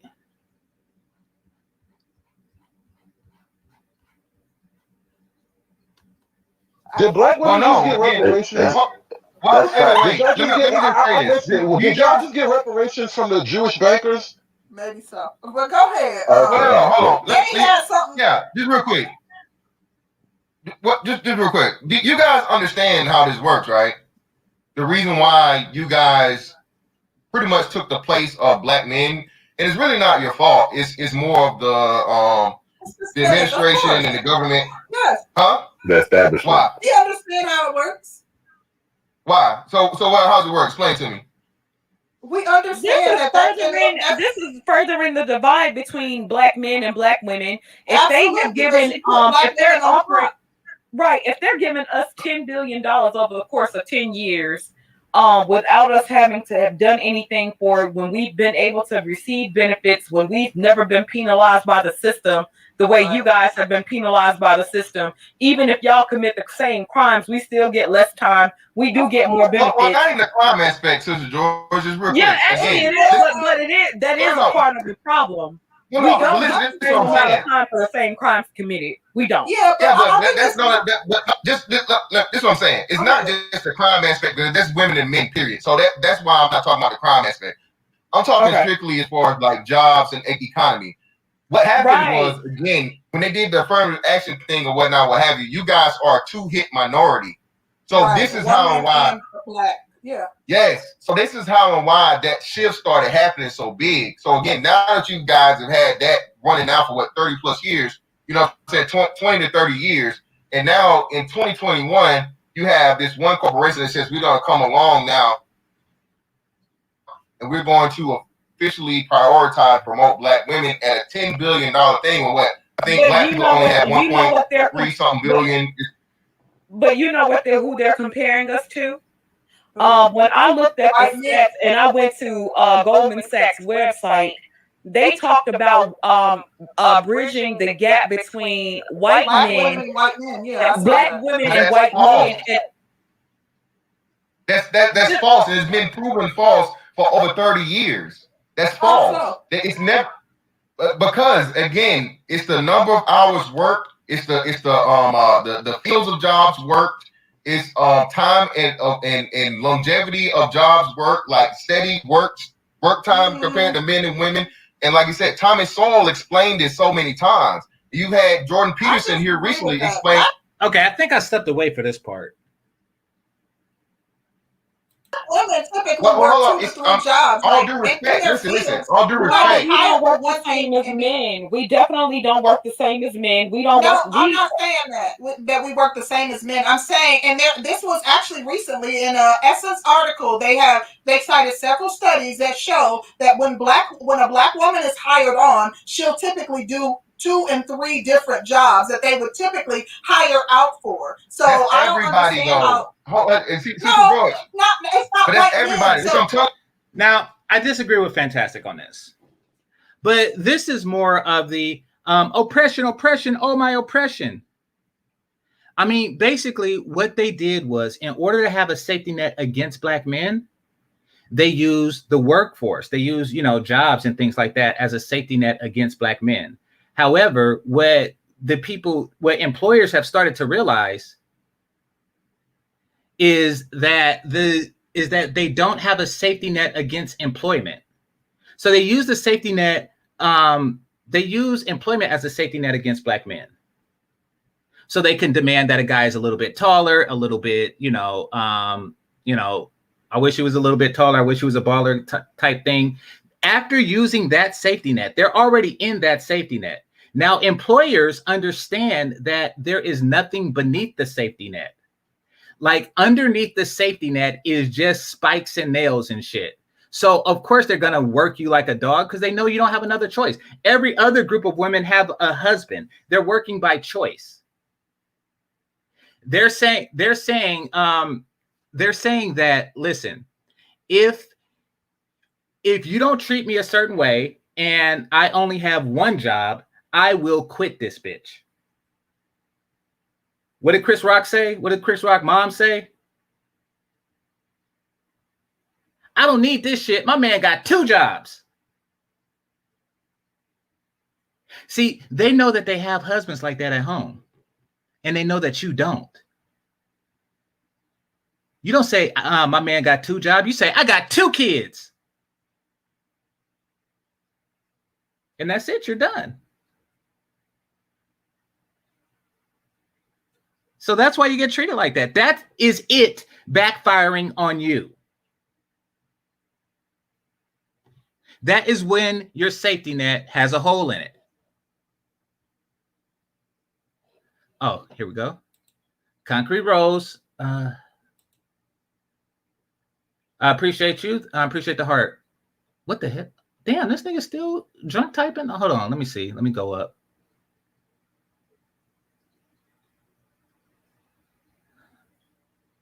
All right. Hold on. Dude, you're welcome to come up. Are you welcome to fly through? So, what was it? GDN or something like that? Yeah. Like, we don't have those here, but if we did, it wouldn't matter. Like, weird. All right. You playing crazy. You don't know me. True. True. There's a reason for that. I told you, homie, to tell, I told your homie to tell you to cool it, but I think is a joke.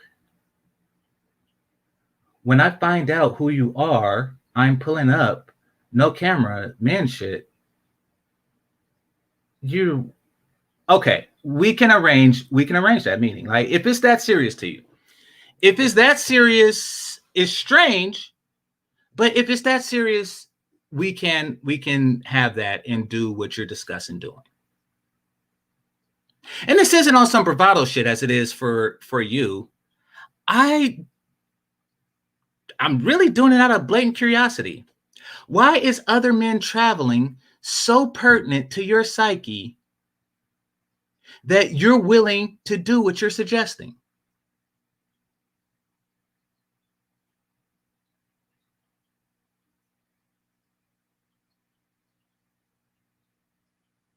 But yeah, I think that'll be actually fun, like, for lack of a better word.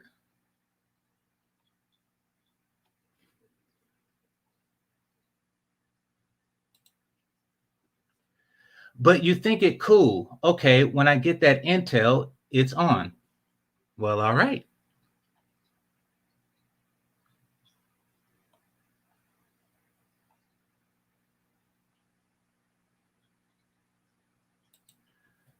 Okay, also, women will sacrifice them. Oh, that's Omega, my bad. Y'all have similar icons. All right, let me see what else this nigga's saying. All right. So now we being threatened because he's a tough guy. My name is Japan. I'm a tough guy. Hold on. Let's hear what this tough guy got to say.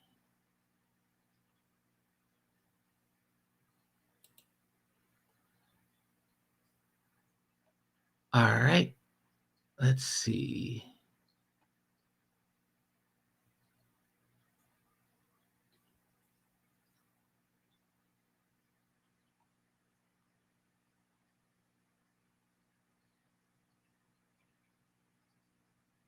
All right, I guess that's it. I guess that's it from the tough guy. But yeah, I mean, hate to say it, but compared to how I live, Illinois is a pretty shitty place, especially this time of year. So I won't be going there.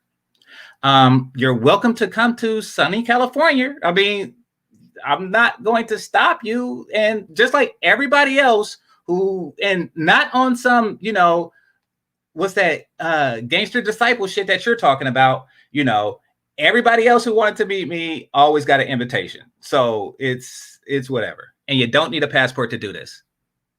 It's funny, the things that you will fly for versus the things that you won't. You're a weird ass nigga.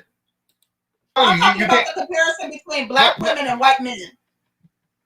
So only Again, black women that's get a false abused as a new hire. comparison. That's me trying to tell y'all. You guys keep, and this is where you buy into the feminism bullshit. You guys are being lied to even be compared to something that you can't be compared But to. wait a minute, Fantastic. I don't think that we're buying into that. You have to think about this. Look, listen.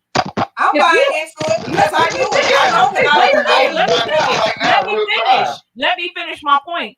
The crazy thing is, if they actually sat up here and put us against white men, they didn't say, black men, we're going to make you guys competitive with white men. They put black women and said, we're going to make you competitive to white men. Black women competitive to white men. All right. So once again, it is this guy. This guy is saying that you must compete with me. But if he has the power to compete with you, then he is making you win. Now, I want to point out something very important in this diatribe, and that this can all be avoided by denying the offer.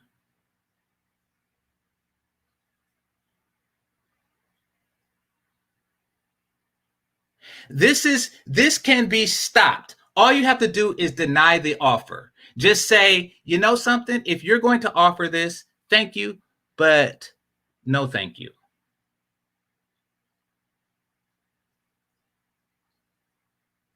Or actually, you don't even have to say the thank you. Just say no thank you.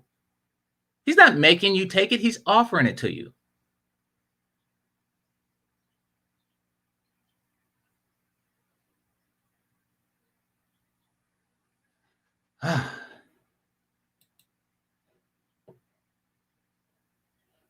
Let us continue.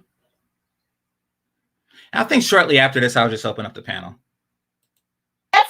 That's crazy. Okay, so let me answer this question. Is that ever going to happen? Right. No. Never. Thank you. So what is it? It's a propaganda. It's a purpose. It's a purpose.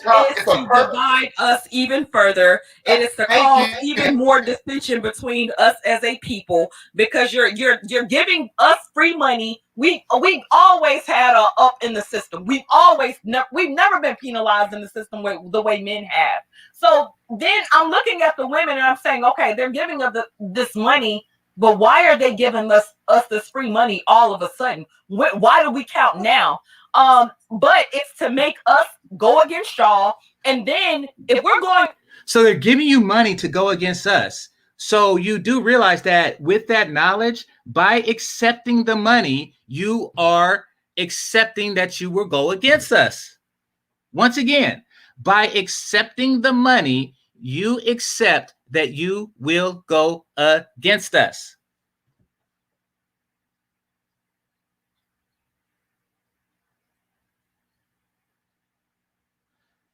By accepting the money, you are accepting that you will go against us.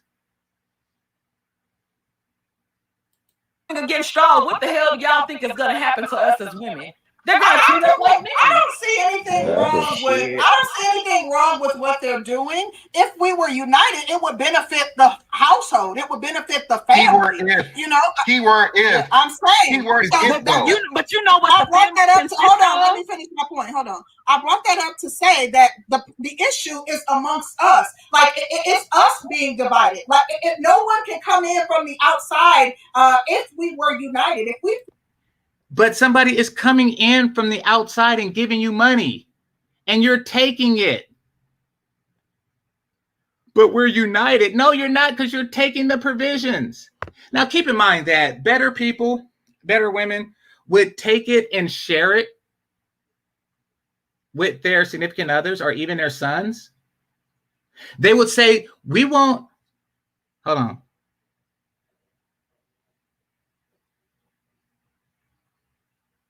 What Melody's saying? Don't block him. Let him rock. Yeah, don't block, dude. Did somebody block? Here, let me check the regular thing.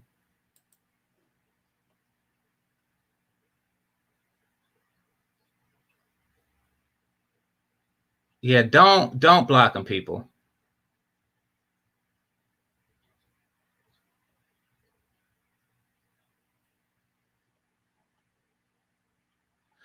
All right, Jap, I'm gonna bring you back, and then I'm gonna give you a wrench.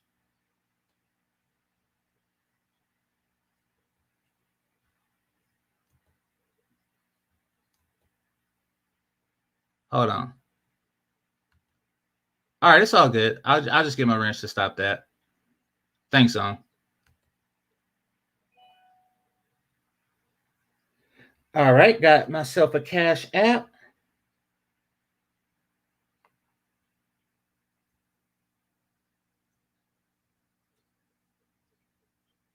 All right, Mr. D's says for cooking, for cooking the breakdown. Well, it's not a cooking; it's just a disagreement, you know. So, ladies, y'all don't have to catch a flight either. All right, let me.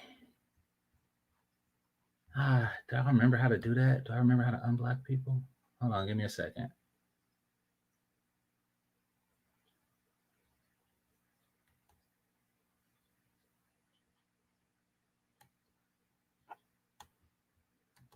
Setting.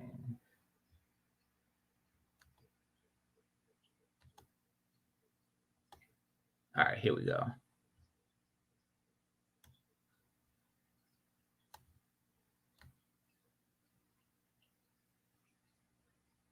All right, Jab. So you're not blocked. So yeah, just after your 5 minutes, I will Zone give him a wrench, and then we're good. All right, I think we're about to be done with this part.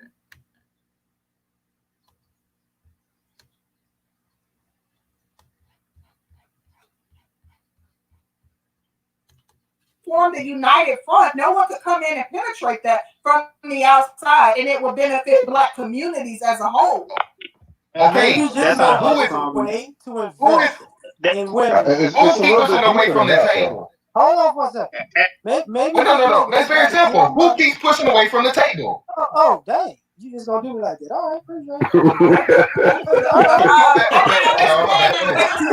Wait a minute. Black women, but let's let LAR get into, and then we want to go ahead and move the panel along. LAR, I'm sorry, what was your point? I was like, maybe they're looking for a backdoor way to invest, quote unquote, in Black women businesses so they can actually have ownership over them if they actually buy. Plus, you kind of switch it to the women and people of color thing somewhere a year, 2 years in. And y'all really can't say nothing because y'all got intersectionality. Y'all be stuck with that. It's kind of a slick way to, and yet you can funnel that back to white women because they're women and people of color. But that's it. Right. Thank you. This was interesting.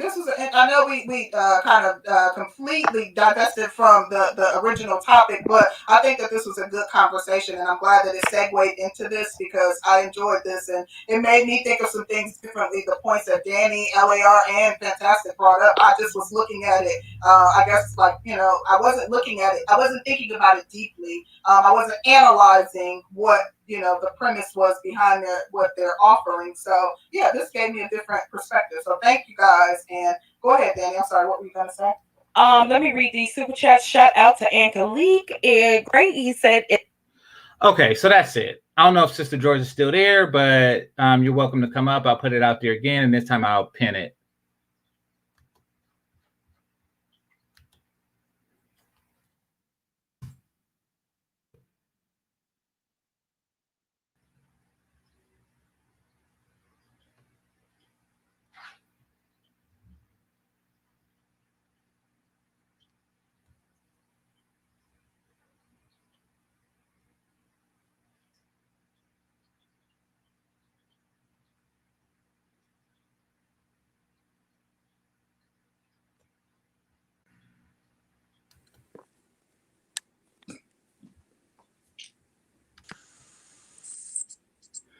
So Zone says something interesting. If Minister Jap is not blue, it means he's a troll.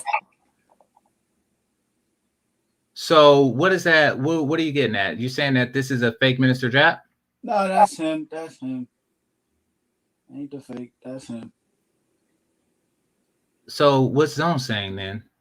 Because he's never been on this channel before, so I wouldn't have given him a wrench.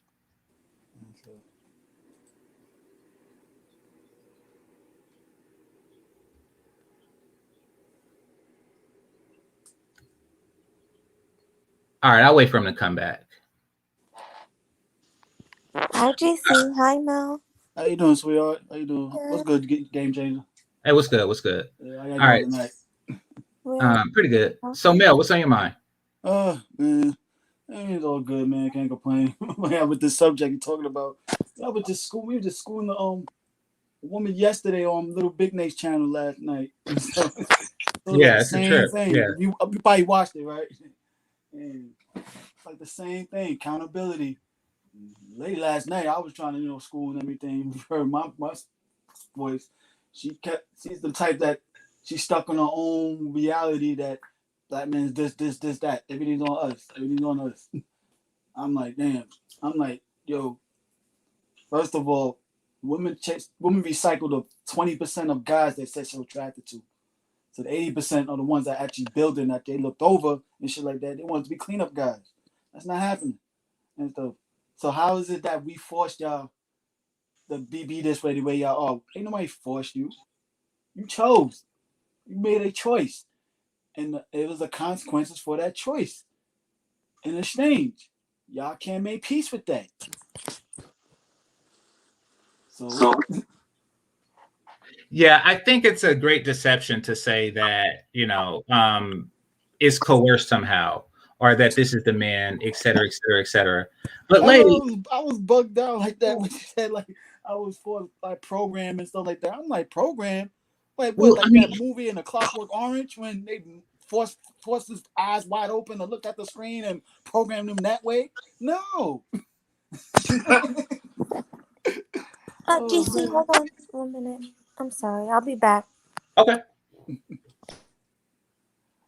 But yeah, it seemed to have been everybody. The black man did this, the white man did this, the white women did this. Notice how every major group is always them. It's the white man for making the girls, say what they said on camera. It's the white woman for tricking us into feminism and thinking that we were their allies against black men. And it's the black man who, even though we united against white women and took the provisions of white men against, it's their fault for we were starving because of them. And now the next thing they're gonna be putting blame at also too is the gender, is the trans and gay community of why we can't be called natural born females, being feminine females and gender neutrality, blah blah blah. I'm like, y'all made a choice. Y'all chose your allies. Y'all made a choice. Y'all made an exchange. You know what I'm saying? Word.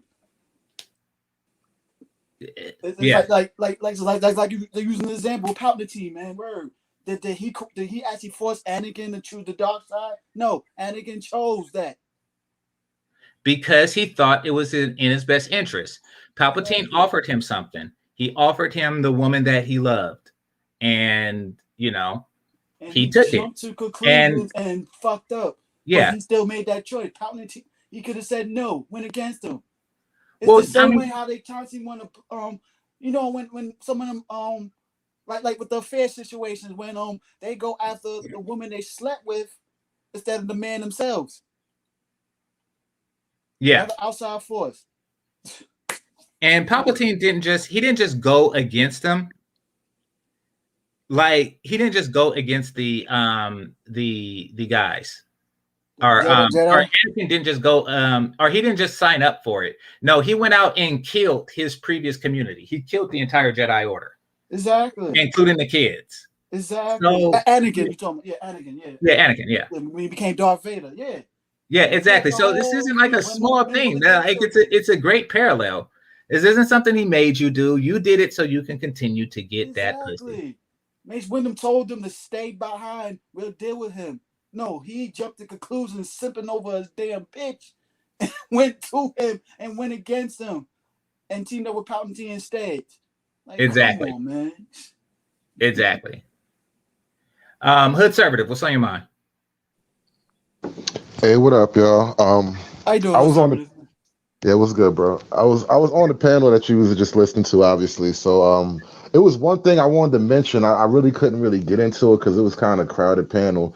But there's another element to the whole black men wanting to see black women suffer thing, and obviously I was saying it's not so much that we want to see women suffer like it's some malicious thing going on, but I think another thing that got left out of the conversation is black mothers. Like you played that clip about the Bill Moyers documentary, whatever it's called, the Vanishing Black Family. And I remember, the other day, Little Big Nate, he was playing a really fucked up clip with a woman and her, a woman and her mom. Basically, she was pretty much grown at that in the video, but like he was playing a clip, and what I think is happening too is symbolically and in a lot of cases, literally personally, Black men are kind of rejecting their moms, symbolically rejecting their moms, but also like just rejecting the worldview, like that female influence, that matriarchal sort of programming, and it's playing out. It's being received by the women as something fucked up or something threatening. But like this is a thing that has to happen. Dudes have to kind of break out of that whole matriarchal mindset that's been put on them, and it's gonna be tough, I guess, but it has to be. Facts, brother, facts. I think would encourage men to do that. I think that this comes as a surprise to them because they're looking back to the old timey, welfare, even though you was a Black queen mama, our cracked bean mama, there'll always be a Black queen mama. Like, I think that that's what they're hoping for, that no matter what, that the love that a son has for his mother is innate and it's unbreakable no matter what the woman does. Like no matter what they do, he will still forgive her. And like Jesus. Mm-hmm. And now that they're not really getting that, and I'm not talking about just in the Manosphere, because we're a small portion. Like you talk to guys outside of the Manosphere, and the sentiment is pretty much the same. It's like, look, my mom was this, and this is the children of boomers, like mama or the grandchildren of boomers or what have you. But my mom was this. I think that she was a poor mother. And most of us, let's be clear, had poor mothers. And I'm not talking about impoverished mothers. I'm talking about just shitty moms. Like, that's just how it is. Yeah, that's the deep underlying issue between, in my opinion, that's one of the underlying issues, one in the manosphere, and two, just on a like national cultural level, is like a lot of dudes are like, look, not just dudes. Let me not, restrict it to men, because women don't necessarily go on a tirade or campaign about how fucked up mothers are. But like, if you listen to them tell their stories, and because we know that most Black people are raised by their moms, it's not really their dad in the house making their life a living hell since they were, in puberty. So it's hard for a lot of people to accept this fact that people are just pissed off at their moms. Like a lot of times, especially when it comes to this like weird dating scenario, the first woman in your life to let you down is your mom. And when you're like, for Black men in particular, there aren't a lot of positive places to put that kind of reality. You just sort of sit with it, and I guess it turns into some weird pooky shit maybe, but like, who knows? It turns into all kinds of things, but that's a reality that's only now starting to be addressed. Is like the first woman to ever disappoint most of these men was their mom. That's a fact. So what would you say some of the ways that Black Black mothers disappoint their children? Like, can you list some? I know Melody can. Well, I would throw one or two out there right away. Like, I think the assumption that fathers aren't really needed, like I think when you reject like the nuclear family, and in particular, I'm getting all fucking tongue tied. The patriarchal nuclear family, right? Mm-hmm. It displaces the male in a really fundamental way, because without that patriarchal like grounding, the built-in position of what a man should be, and it's kind of respected on all sides, it leaves men without a sense of purpose or grounding. And so the only person you can really look to for a sense of purpose or grounding is your mom. And for men, that's just a weird fit. And I think for a lot of women, they don't really acknowledge that they're actually, shorting their children, and their boys in particular. And it shorts the women in a whole different way. But I'm speaking selfishly as a male. But I think that's a major way. Just by disregarding the whole idea that men are necessary, it kind of handicaps the family in a lot of like intangible ways. And then two, the whole thing is reinforced by the welfare state, which is what we were arguing about loosely on the panel. And I think when you when you depend on the welfare state, I really do think it's true. It kind of erodes your sense of not only your personal sense of accountability, but it does that to a whole community. And I don't know if people have always had that sort of realization about, like, you know, the whole red pill phenomena, like take the red pill and you're now out the matrix, you can see the truth. Like, if you kind of stick to those parameters, I think a lot of people are sort of looking back at it like, damn, you were just as much a part of this system that you complain about. And this shit is like a fucked up reality. People just kind of look at it like, well, you know, what do you do with that? Not only that, yeah, like another part of the damage they do also too, they force the older kids to grow up too fast. They never get to experience their childhood the way they're supposed to, because mama can constantly going out acting like she's still a single teenager, having multiple sex partners, going on road dog, having multiple babies. So I forced the firstborns to grow up faster. A 13-year-old already got to act like a 21-year-old and responsibility of a 21-year-old over her brothers and sisters. And that's the worst of it all right there. So that brings me to an interesting segue that I think we should cover more in this space. And maybe I'll make this a separate topic, but I'm definitely going to touch on it now because during movie night it came up, and I think that it's definitely something that's valid and a major problem because it happened to me too. Kicking the kids out when they turn 18. The whole happy birthday, get the fuck out is something that's very unique to Black culture, particularly Black mothers. Now, I'm going to put myself in their shoes for a second and play devil's advocate. I'm older than 36, right? But if you have a kid when you are 18, that kid turns 18 when you're 36. In their mind, they're still young. And they want to be a younger, hotter, sexier, childless woman. And they can't do that with not only a kid in the house, but a grown kid. That 18-year-old boy that could whoop her boyfriend's ass is really aging the person. Think about the movie Baby Boy. You know, like she had a grown-ass son in the house while she just want to fuck Melvin all day. You know, now she looks younger. She doesn't even look like she could have a son that age. You know, she don't even look like she can have a son that age, but she can. And she did. And not only that, he had an older brother. So having him there was inconveniencing. It was interfering with her life. And far too often that's what happens. Like they'll make up any type of excuse. You know, there's another element to that shit that I don't think gets discussed enough, and it's something I only recently kind of thought about, and it played out a little bit worse. And if you remember that show, The Wire, right? Ooh. There was this one season where the dude Cuddy, he came home from jail. He was the boxer, and he got out of jail, and he tried to get back to the street. Shit went crazy. So next time you seen him, somehow or another, he managed to open his gym, and he's training like the young boys. He's fixing the community. He's giving back. Well, the reward for him giving back to the community, plus he's a big fresh out of jail body nigga, is now all the moms of the community, the mothers of the boys that he was supposedly helping. Well, he was really trying to help the boys, but he was chasing pussy too. He fucking their moms.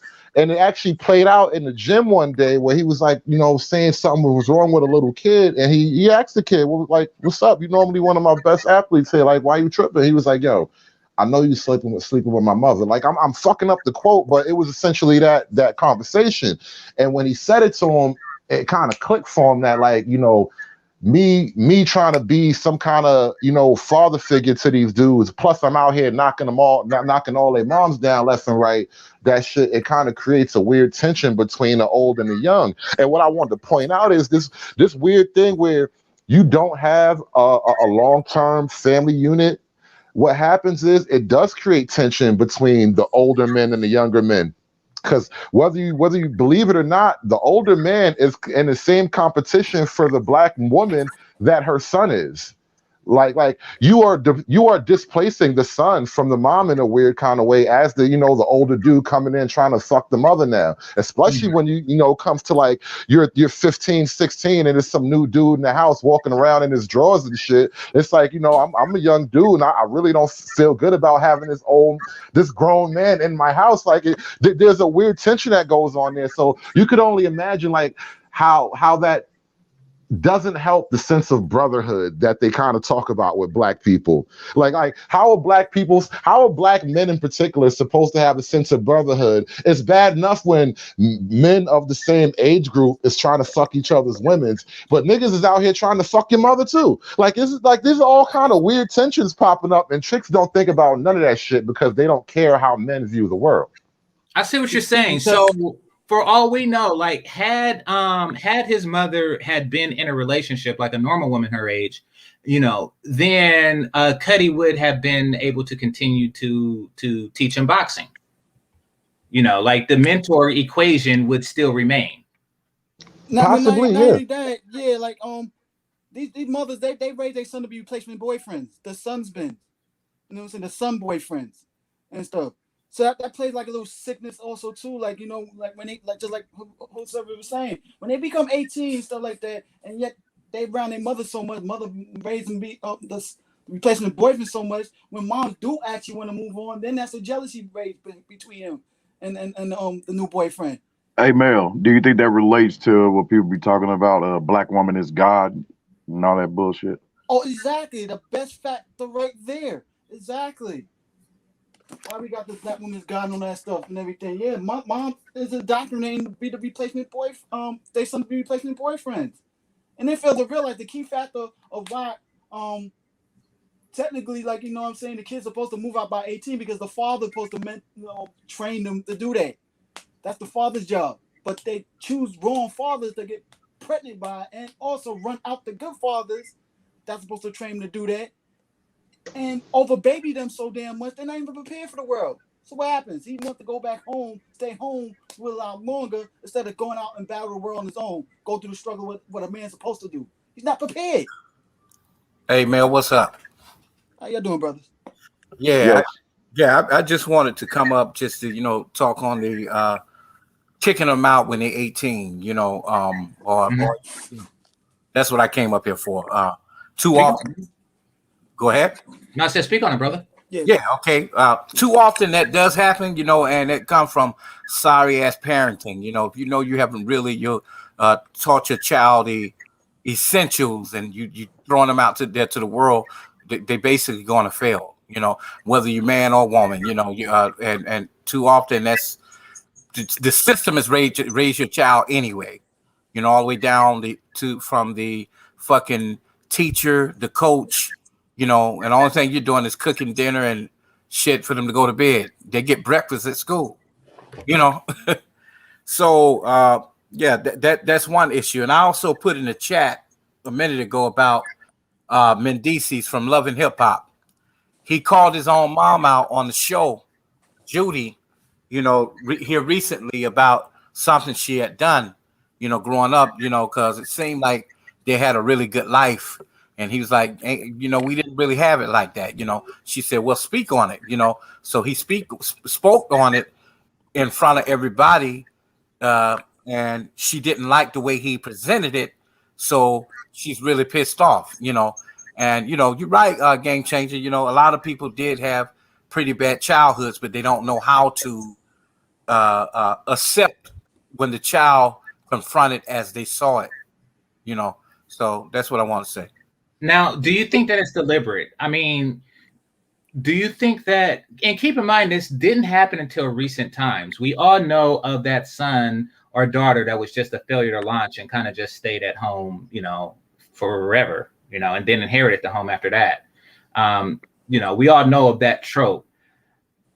So it went from that to the complete opposite, to where they just wait to the 18th birthday to kick them out. Do you think that they are, in addition to the benefits running out, that they are deliberately sabotaging their sons and daughters? I think it could be due to the benefits, and I also think due to some mothers saying, "Hell, I want my happiness," and come to find out, you know, she ain't doing it but repeating, you know, getting another fucking baby, laying up with a no good ass dude, you know, and it repeats. You see what I'm saying? So either the benefits run out on the government behalf that the mother is taking in, or the father like shit. You know, I don't want to pay no more child support. So it's crazy, man. That's what we are dealing with right now. Yeah, Well, you got yeah, some no, women. but You got there's some, right quick. There's the ancillary benefit that I believe that they're getting.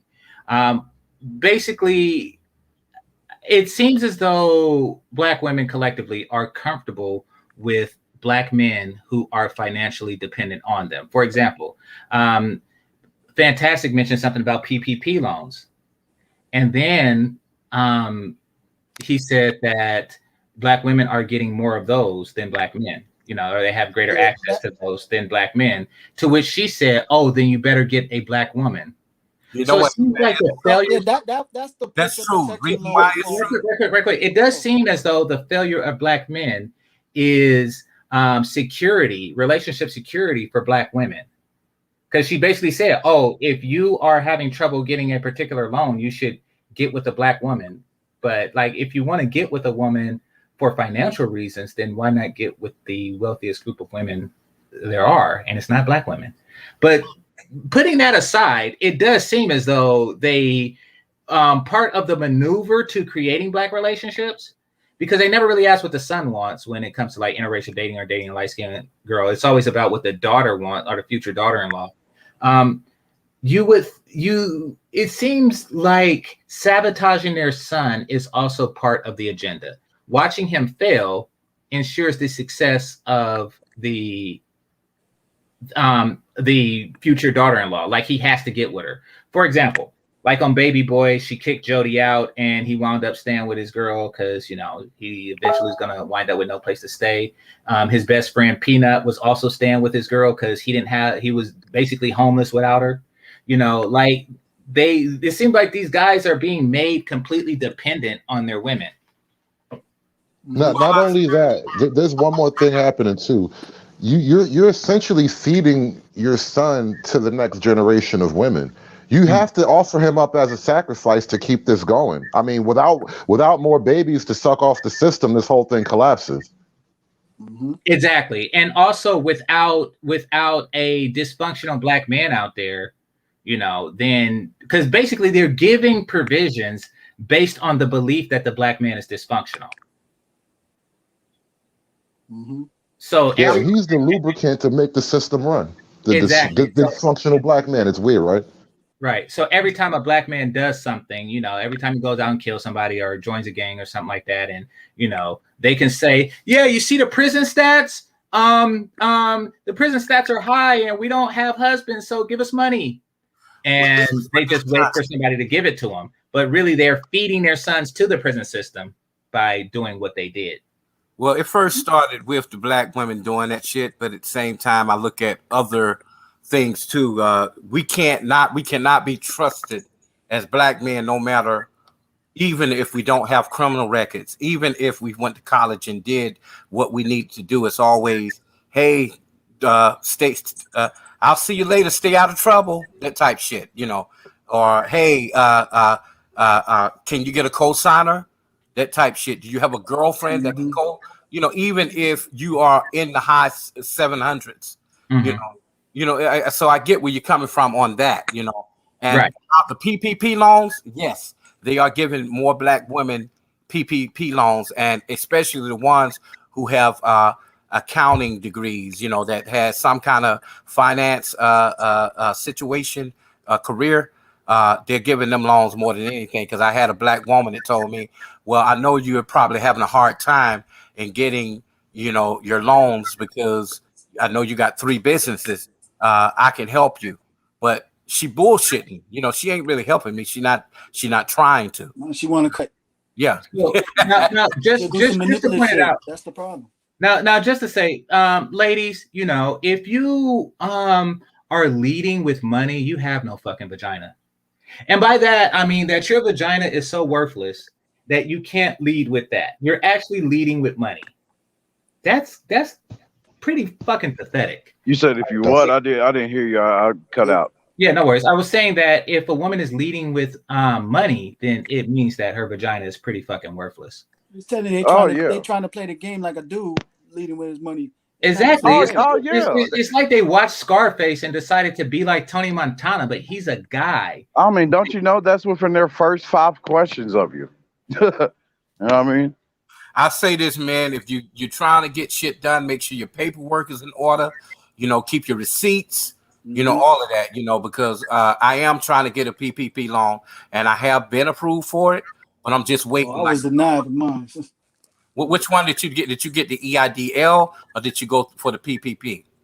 Well, the EIDL advance, I'm still waiting on my response back. I got the $1,000 last year from it, so I'm still waiting on the response back for that. The PPP, I didn't make enough to get a loan from the standard. Yeah, but the EIDL goes according to your credit, which is crazy. Yeah. You know, they want you they sent me a denial letter. They still deposit me $1,000 grant. Oh, really? Yeah, that last year. So I'm still waiting on a response. Probably because after they already signed the bill last week, they probably made changes to it. So I was like, I just got to sit and wait for the EIDL. It's really fucked up because a lot of black men did not get them unless they was on Love and Hip Hop, if they was a rapper or something like that. Or and that killed me. Like, damn, there was some people that just scammed and they still got it. And said, I'm doing the honest thing and I can't get it my damn self. And shit. I know, man. I have to rely on the other means of income. So. All right. Before we go to Archer, right quick, I want to say this, that I don't think that was Jap, and Zone kind of confirmed it in the back. So I didn't think it was either because where that motherfucker is, he I don't know, he could or could not be bold enough to come up on the show. I'm not familiar enough with his personality, but I mean, it no matter what, everything that was transpiring was strange as hell. But that was him. He kind of probably might be drunk too, also. So. Well, here's the thing. Zone gave him a rent by his name, by typing his name directly into the thing, by doing it on his channel. And if he would have came up blue when he typed the thing in, then that would have meant that it was him. But what happened was he stopped typing completely, so we don't know. And also his refusal to come up, kind of says something. It's like, then we hear his voice. That's why I knew it was him and everything. He's the type that, like, you know what? He likes talking shit about people when they call him out on his shit talking and have a flip back at them. Now probably another weird Kung Long hat wearing nigga. Okay, so it may or may not have been. Who knows? We'll find out. We won't find until we see his channel. We probably will make a response out of that. Tell him I called this dude out, blah blah blah. Even he won't even say your name, but most likely he'll still say. Okay, then then we'll know. We'll know. I'll subscribe to him and find out. Yeah. All right, go ahead, Archer. What's on your mind, bro? Oh no, y'all keep going, bro. I was just jumping in the conversation. Okay. The thing about Jap got me curious. I was going back in the stream to see if that was Jap. Yeah, stop being so quick to time people out or delete them or block them or whatever. It's kind of pathetic, though. I'm like, damn, what the fuck is wrong with you, Jap? Like, damn, you need to stop. And that's the thing. I don't want to call Jap pathetic, and it's not Jap. So that's why I'm not even. But no matter what, it's a pathetic thing to do. Who's ever doing it, whether it's Jap or otherwise, that's some pathetic shit. Because basically, you have too strong of a passion about what other dudes do. Like, not only are you the dick police, you're the dick enforcer too. Like, weird.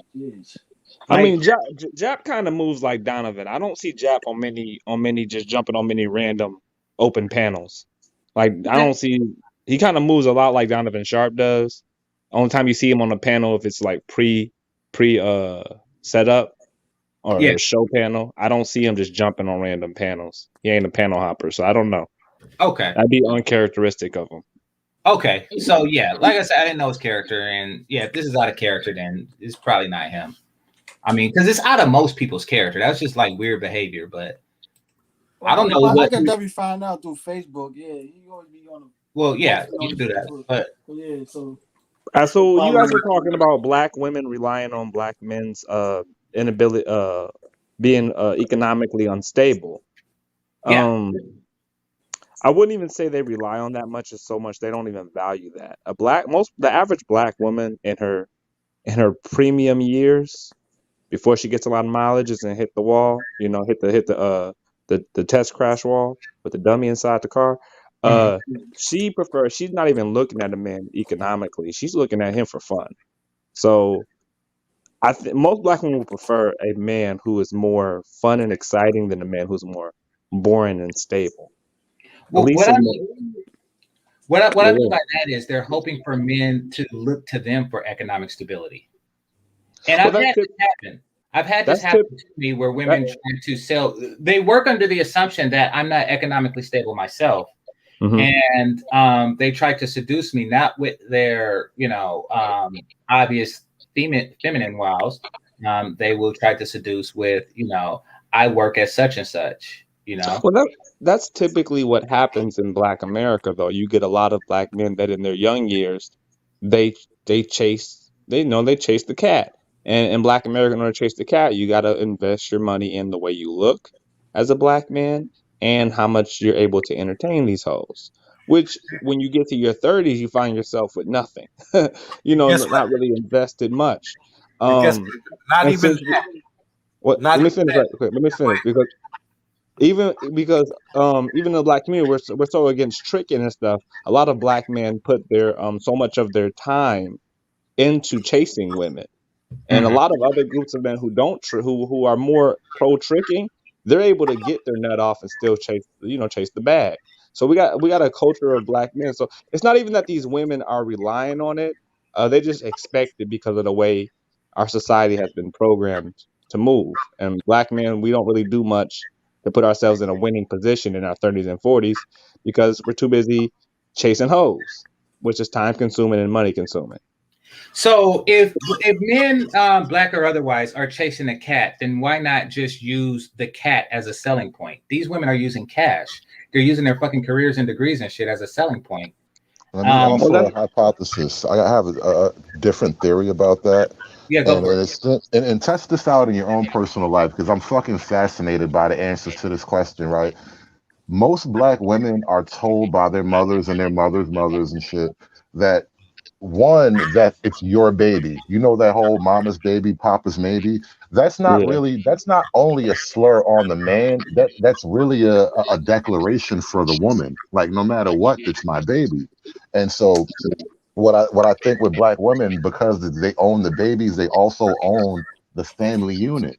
And because black women see themselves as owning the family unit, you really don't need a man who has the capability of superseding your authority. You know what, man? I don't think it's just that. It depends on who the man is. You know what I'm saying? Yeah. Like he said, you got your educated brothers, you got your brothers who can't even count past 5. So it just depends on who you are, and where your mind is.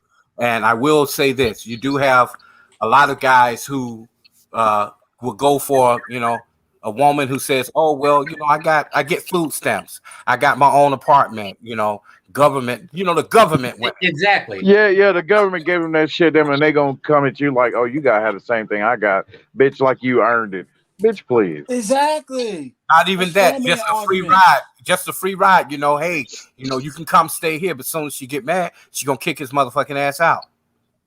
And you see with this whole when your kid turns 18, kick him out shit, it passed around like some kind of like wise saying and some shit, you know what I mean? But motherfuckers don't know really it's toxic though, man, because it's like you're in a way, in other words, you're saying fuck the kid after 18. Pretty much. I mean, it also coincides with like that type of parenting never really raised a kid that's like, college ready at 18, and even if he or she is, there's still that summer. Like, what, they're gonna have a homeless summer like I did? Like, what the fuck? Like, I mean, I don't get it, man, because I follow Christ and all that, man, and through that, God, he ain't gonna give up on you. You know what I mean? At a certain age, so. Yeah, whatever age, every year you gonna ask God for something. So this is the reason why. This is typically the reason.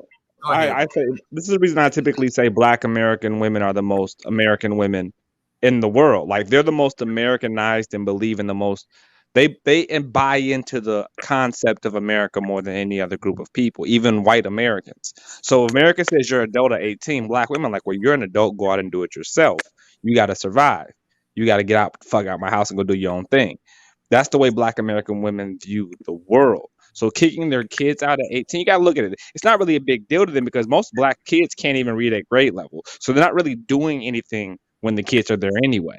They're watching Love and Hip Hop and the kids are playing. They're not reading with the kids. They're not helping the kids with the homework. You could that bears out with the education levels of Black boys specifically and Black people in general. Archie, did you see the story? The Baltimore mom where her kid is at like a .13, it's like literally .13 GPA, and he's still in the 50th percentile. And when they question the mom, she's clueless. She thinks it's all the school's fault. And then you got to wonder, like, so all this time while your son was failing and not going to school and doing whatever on the streets and shit, you didn't date none of these niggas. Like you were out here doing all this other shit. You had 2 jobs and God knows how many boyfriends, and your son is out here struggling. Okay, it depends on. To quote Tupac, you know, when I was young, me and my mom had beef. 17 years old, kicked out on the streets. But you know what though? It depends on what your upbringing. Like you have the northern mothers that think different than the South. You know, northern mothers will quickly kick you out. You got a mother. If you're from New York, your mother gonna kick your motherfucking ass out right at 17. You know. It depends, you know. Down south, you got some parents that be like, well, you know, I don't think you're ready for the world, so stay home until you're 23. So it depends. Yeah, and I agree. I mean, I have a theory on that. I do think that children, to like if you live in a place in a farming community, and I'm not saying that the South is primarily based on that, but hear me out. That boys are a net benefit. Simply because they're laborers, you know, they can work a field a lot better and shit like that. So they want them there because their labor is more valuable there. However, in a city, that's not necessarily the case. An 18-year-old young man isn't going to produce much for a household. I mean, that's my theory on that. Well, that comes down to us as Black Americans, and since the women are the leaders, not really grooming the children. We have this concept of follow your dreams, and I want my child to do whatever they want to do, you know, follow your dreams type stuff. When a lot of other people, even white people, and I saw this one time when I worked for a white guy that worked directly in his business. I saw the owner of the business every day, and ironically enough, I see his 13-year-old boy following right behind him. He's teaching the boy every aspect of the business. Right. We don't really do that as Black Americans. We don't really pass down our trades, our skills, and say, look, when you leave the house, I'm gonna show you how to do this, this, and this, so you can have a foundation, and then you can chase your dreams. No, we say get out there and just chase your dreams.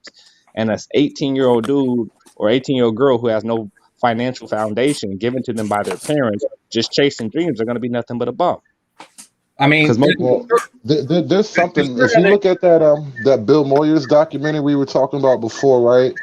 There's a part in there where, and this is obviously something more restricted to the lower classes. Like, there's totally a class element to this, but there's a part in there where Bill Moyers says it. You know, so your grandmother was on welfare, your mother was on welfare. You're going to be on welfare, and what that is like it's a culture thing going on here. So it's not just that they refuse to hand down anything to the boys. For one, I think that's more of a male culture thing anyway. I don't know that women are known for handing down, you know, a business from mother to daughter across the generations. I don't think that's really a thing that's been done. That is very typical of male culture, though. What women seem to be doing is passing. If they pass anything down, it is the welfare culture. And then with the men, it's like there's nothing left for them. There is no culture for the men to pass down, it seems like. Well, yeah, let me interrupt real quick. Hold that thought, Mel, please. Right quick.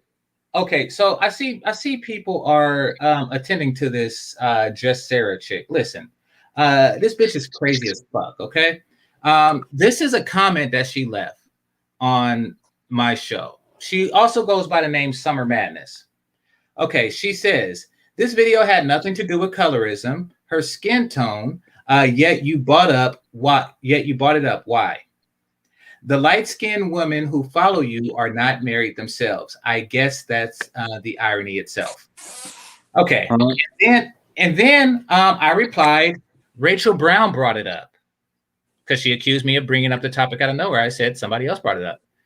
To which she replied, I like to give Black men the benefit of the doubt before accusing Black men of being a colorist. Okay. But you have proven to be a colorist. You brought up skin color for no reason. I've already said that. It had absolutely nothing to do with the video. Nothing. Your, Y-O-U-R, weird obsession. Okay, so she didn't say I'm weird. So no, she used the right one. Okay, your weird obsession with skin color is odd but not surprising. In the words of Kevin, please seek therapy. To which I replied, again, I didn't bring it up. Rachel Brown did. Pay attention. And then this is what really shows that this bitch is fucking nuts. So just let her say her spiel, because this is what y'all getting into. Now what she did was she signed into her Just Sarah account and started writing to Summer Madness. So right now she's literally writing herself back and forth. Back and forth. This is where I just bailed out completely. And there's 40 messages that went on like this, you know. And you can tell game changers from Blackistan, you are talking to yourself. Blackistan people have a weird obsession with dark-skinned people. I don't know why. She's fucking nuts, people. Stop responding to her. Stop attending to her. And listen, this is her, Just Sarah, talking to Summer Madness back and forth. They're the same fucking person. Y'all remember when Shock G was talking to Humpty Hump? This is how nuts this bitch is, except it's not entertainment. Do not. You're wasting your breath. It goes on and on. It's weird as fuck. It is weird as fuck. This is certifiable. Stop doing that. All right, Mel. I hope you held that thought. Yeah, that shit was weird. Yeah. Her comments in the chat are really weird. I don't understand why Black women care so much. We weren't even talking about colorism. I have no clue what she's talking about at this moment.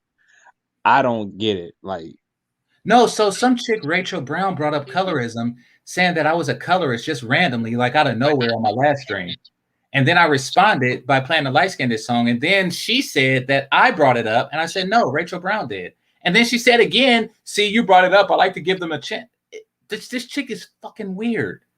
This chick is fucking weird. I don't know if it's a crack baby or what the fuck. First of all, if you're not interested in dating Black men and you call this Blackistan and you want to divest from the Black community and dating Black men, why do you care if we are colorist or not? You should be caring if the white man you're trying to date is colorist. Exactly. That's what you should be more concerned about, because you, by your own admission, don't want to be here. So why are you concerned about what we're doing here when you want to be over there? The reason you're concerned about what we're doing here is because you can't go over there, and you know it. You can only be here. She's married to like the weirdest, ugliest looking white dude that has ever existed. Well, most of them look weird. Hold on, let me see if I can find that. Let me see if I can find that nigga picture. Hold up. Damn, I think I deleted it. Shit. But yeah, he's like a 40-year-old skateboarder. A 40-year-old skateboarder? Yeah, I shit you not. It's a real thing. Like, he's a 40-year-old skateboarder, like receding hairline and everything, and he's not rich or nothing. But he's white. Yeah, win for the team. He's white skinned, but yeah. But you see it all the time out in California. Here it is. Here it is. I'm the colorist, but let me show you. Take a look at your boyfriend. All right, hold on.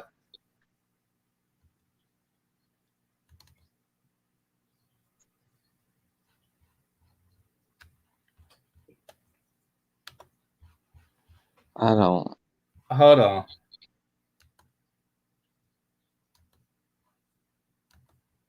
Y'all remember Tag Team? Whoop, there it is. No way.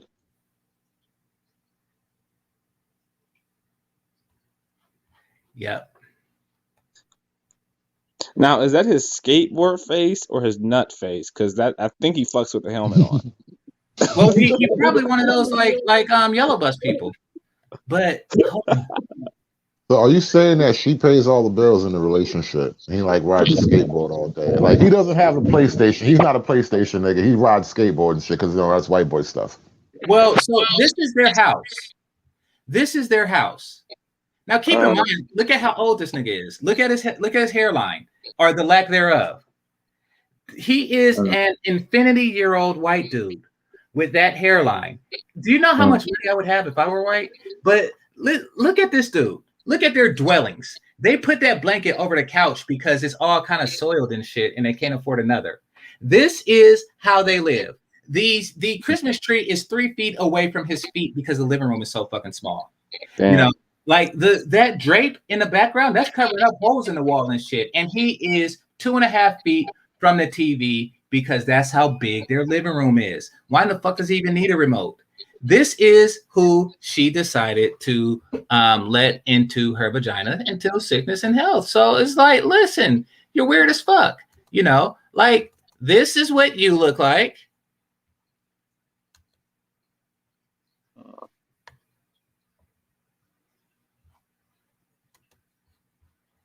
And this is what he looks like.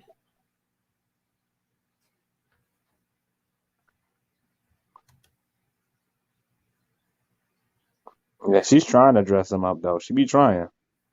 So, I mean, my point is that this is obviously the white woman this is the white man that white women didn't want. Have at it, sweetie. But please don't talk to yourself in my comment section and stop being weird as fuck here. Okay? Keep your weirdness to an appropriate minimum, please. You know, GameChanger, the reason why a lot of these women do that shit, you know, they don't care if the white man is not attractive or whatever, just to say they got one. You see that out here a whole lot in California, you know. Like everybody out here want to go for white. It doesn't matter, you know. Black people, they will walk past you like you nothing, you know, when they with their white, you know, mates and shit. You know, it ain't nothing wrong with what you do, you know, who you with. You know, even the gay motherfuckers like that. That's crazy. You know, I mean, but the narcissism of some of these women, like she's in the chat talking about breeding out the black race and all that stuff. Like, shit, I hate to inform you, but Black Americans are not the only black people on the planet. We could all disappear tomorrow, and there will still be 1 billion black people on the planet. We're not being breeded out anytime soon. Get over yourself.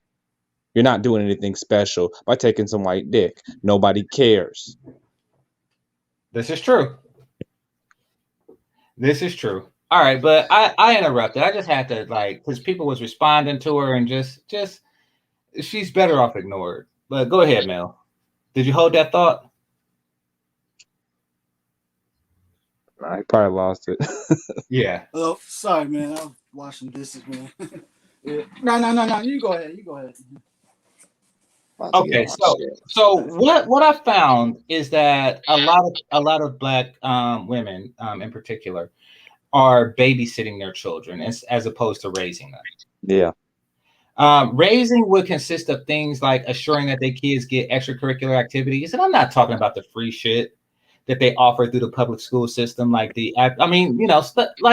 like get your kids some karate lessons, pay the money, Jesus Christ, like get them some piano lessons, like offer him or her something that the system doesn't offer, because then it's the system raising your kids.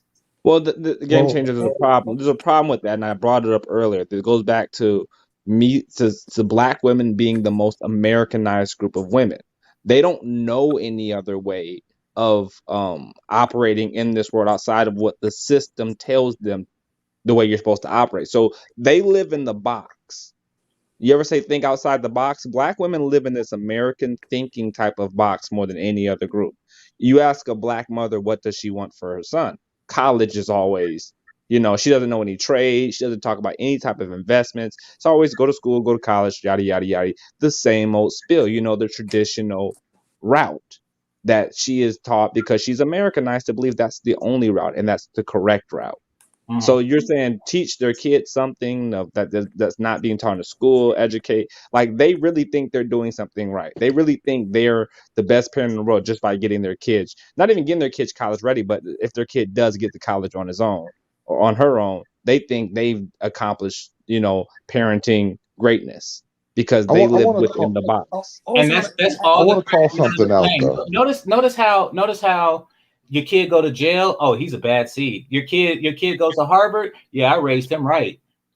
That shit gets on my fucking nerves. I like to add on to that too, like the fact that most black women, they raise their kids under the expense of someone else.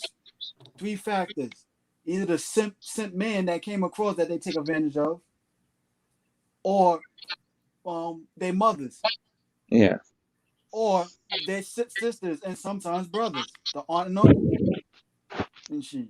While they all living their teenage fantasies. I definitely have experience with that years ago when I used to date a woman with a child, and she constantly gave that child to me most of the time. You know what I'm saying, doing the babysitting duties, and especially her sister and her mother while she wanted to be in her teenage fantasies.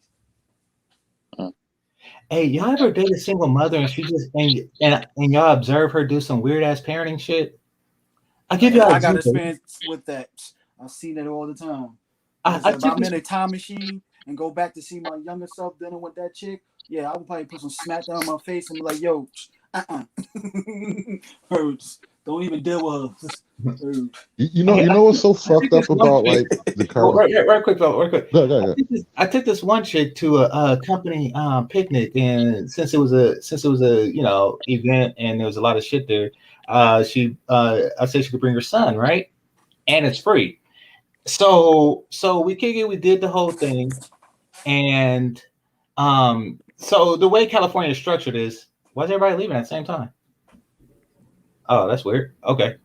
The way California is structured is that there's a lot of these bridges. We have the Bay Bridge, Golden Gate Bridge, and shit like that. I forget which one, but we had to cross a bridge. And bridges cost like $6 to cross. I didn't have any change. I don't keep much cash on me. So when we went to the gas station, I took her son inside with me, and he said I had to buy something to break a 10, right? So shouldn't have been a big deal, but got him some gum. And she was like, where you get that? You let another man buy you some gum? I was like, God damn, what the hell? I bought him some gum so I could break a 10 and get on the bridge. What the fuck? So just the way she acted, like, what the fuck was that? I don't know. To me, it was just weird. Are y'all there? Yeah. But okay. yeah, you was dating her for how long? And she I didn't date her that long. When that happened, I think we dated like twice before that. Oh. Why'd you ask? No. If it was to respond that way and something like that, and y'all been dating for a while, why would she have one way? It's like I kind of had a little experience with that sometimes also with this woman I used to date years ago also too. I was something like she saw how father I was to her daughter and everything, but then again it's like she laid some nitpicks like, don't be acting like that towards my kid in one way, but yet she wanted to go ask me for money to buy stuff for a kid, that stuff. Yeah, and I was like, yeah, like I said, looking back at it now, I was like, damn, this bitch is kind of weird now, like crazy. But back then I didn't pay heed to that. Like, you're using me for benefits one way, but when it comes to wanting me to be a father figure to your daughter the way you want me to and everything, you're acting funny towards me that way. And of course, she, her little way probably telling me, don't get close to me and everything. Yeah, it's just and like that. Like, she was telling using me. Hey, y'all, I'll be back. I got to order this pizza. Okay. Yeah. I understand, yeah, the weird part, yeah, like how she's spazzing on the little boy, yeah, that's all like, how long y'all been dating? Well, she already know. If I've been dating for a while and she's still acting like the son, yeah, that's kind of weird. Like, well, we weren't dating for a while. She wasn't high up on. Okay, so here's the get up. Here's the get up. When you're single, you date several ones. One because of the Madonna horror complex, and you actually want to sexually gratify yourself and give yourself sexual variety. Mm-hmm. But two, you want to have options open for that Madonna chick.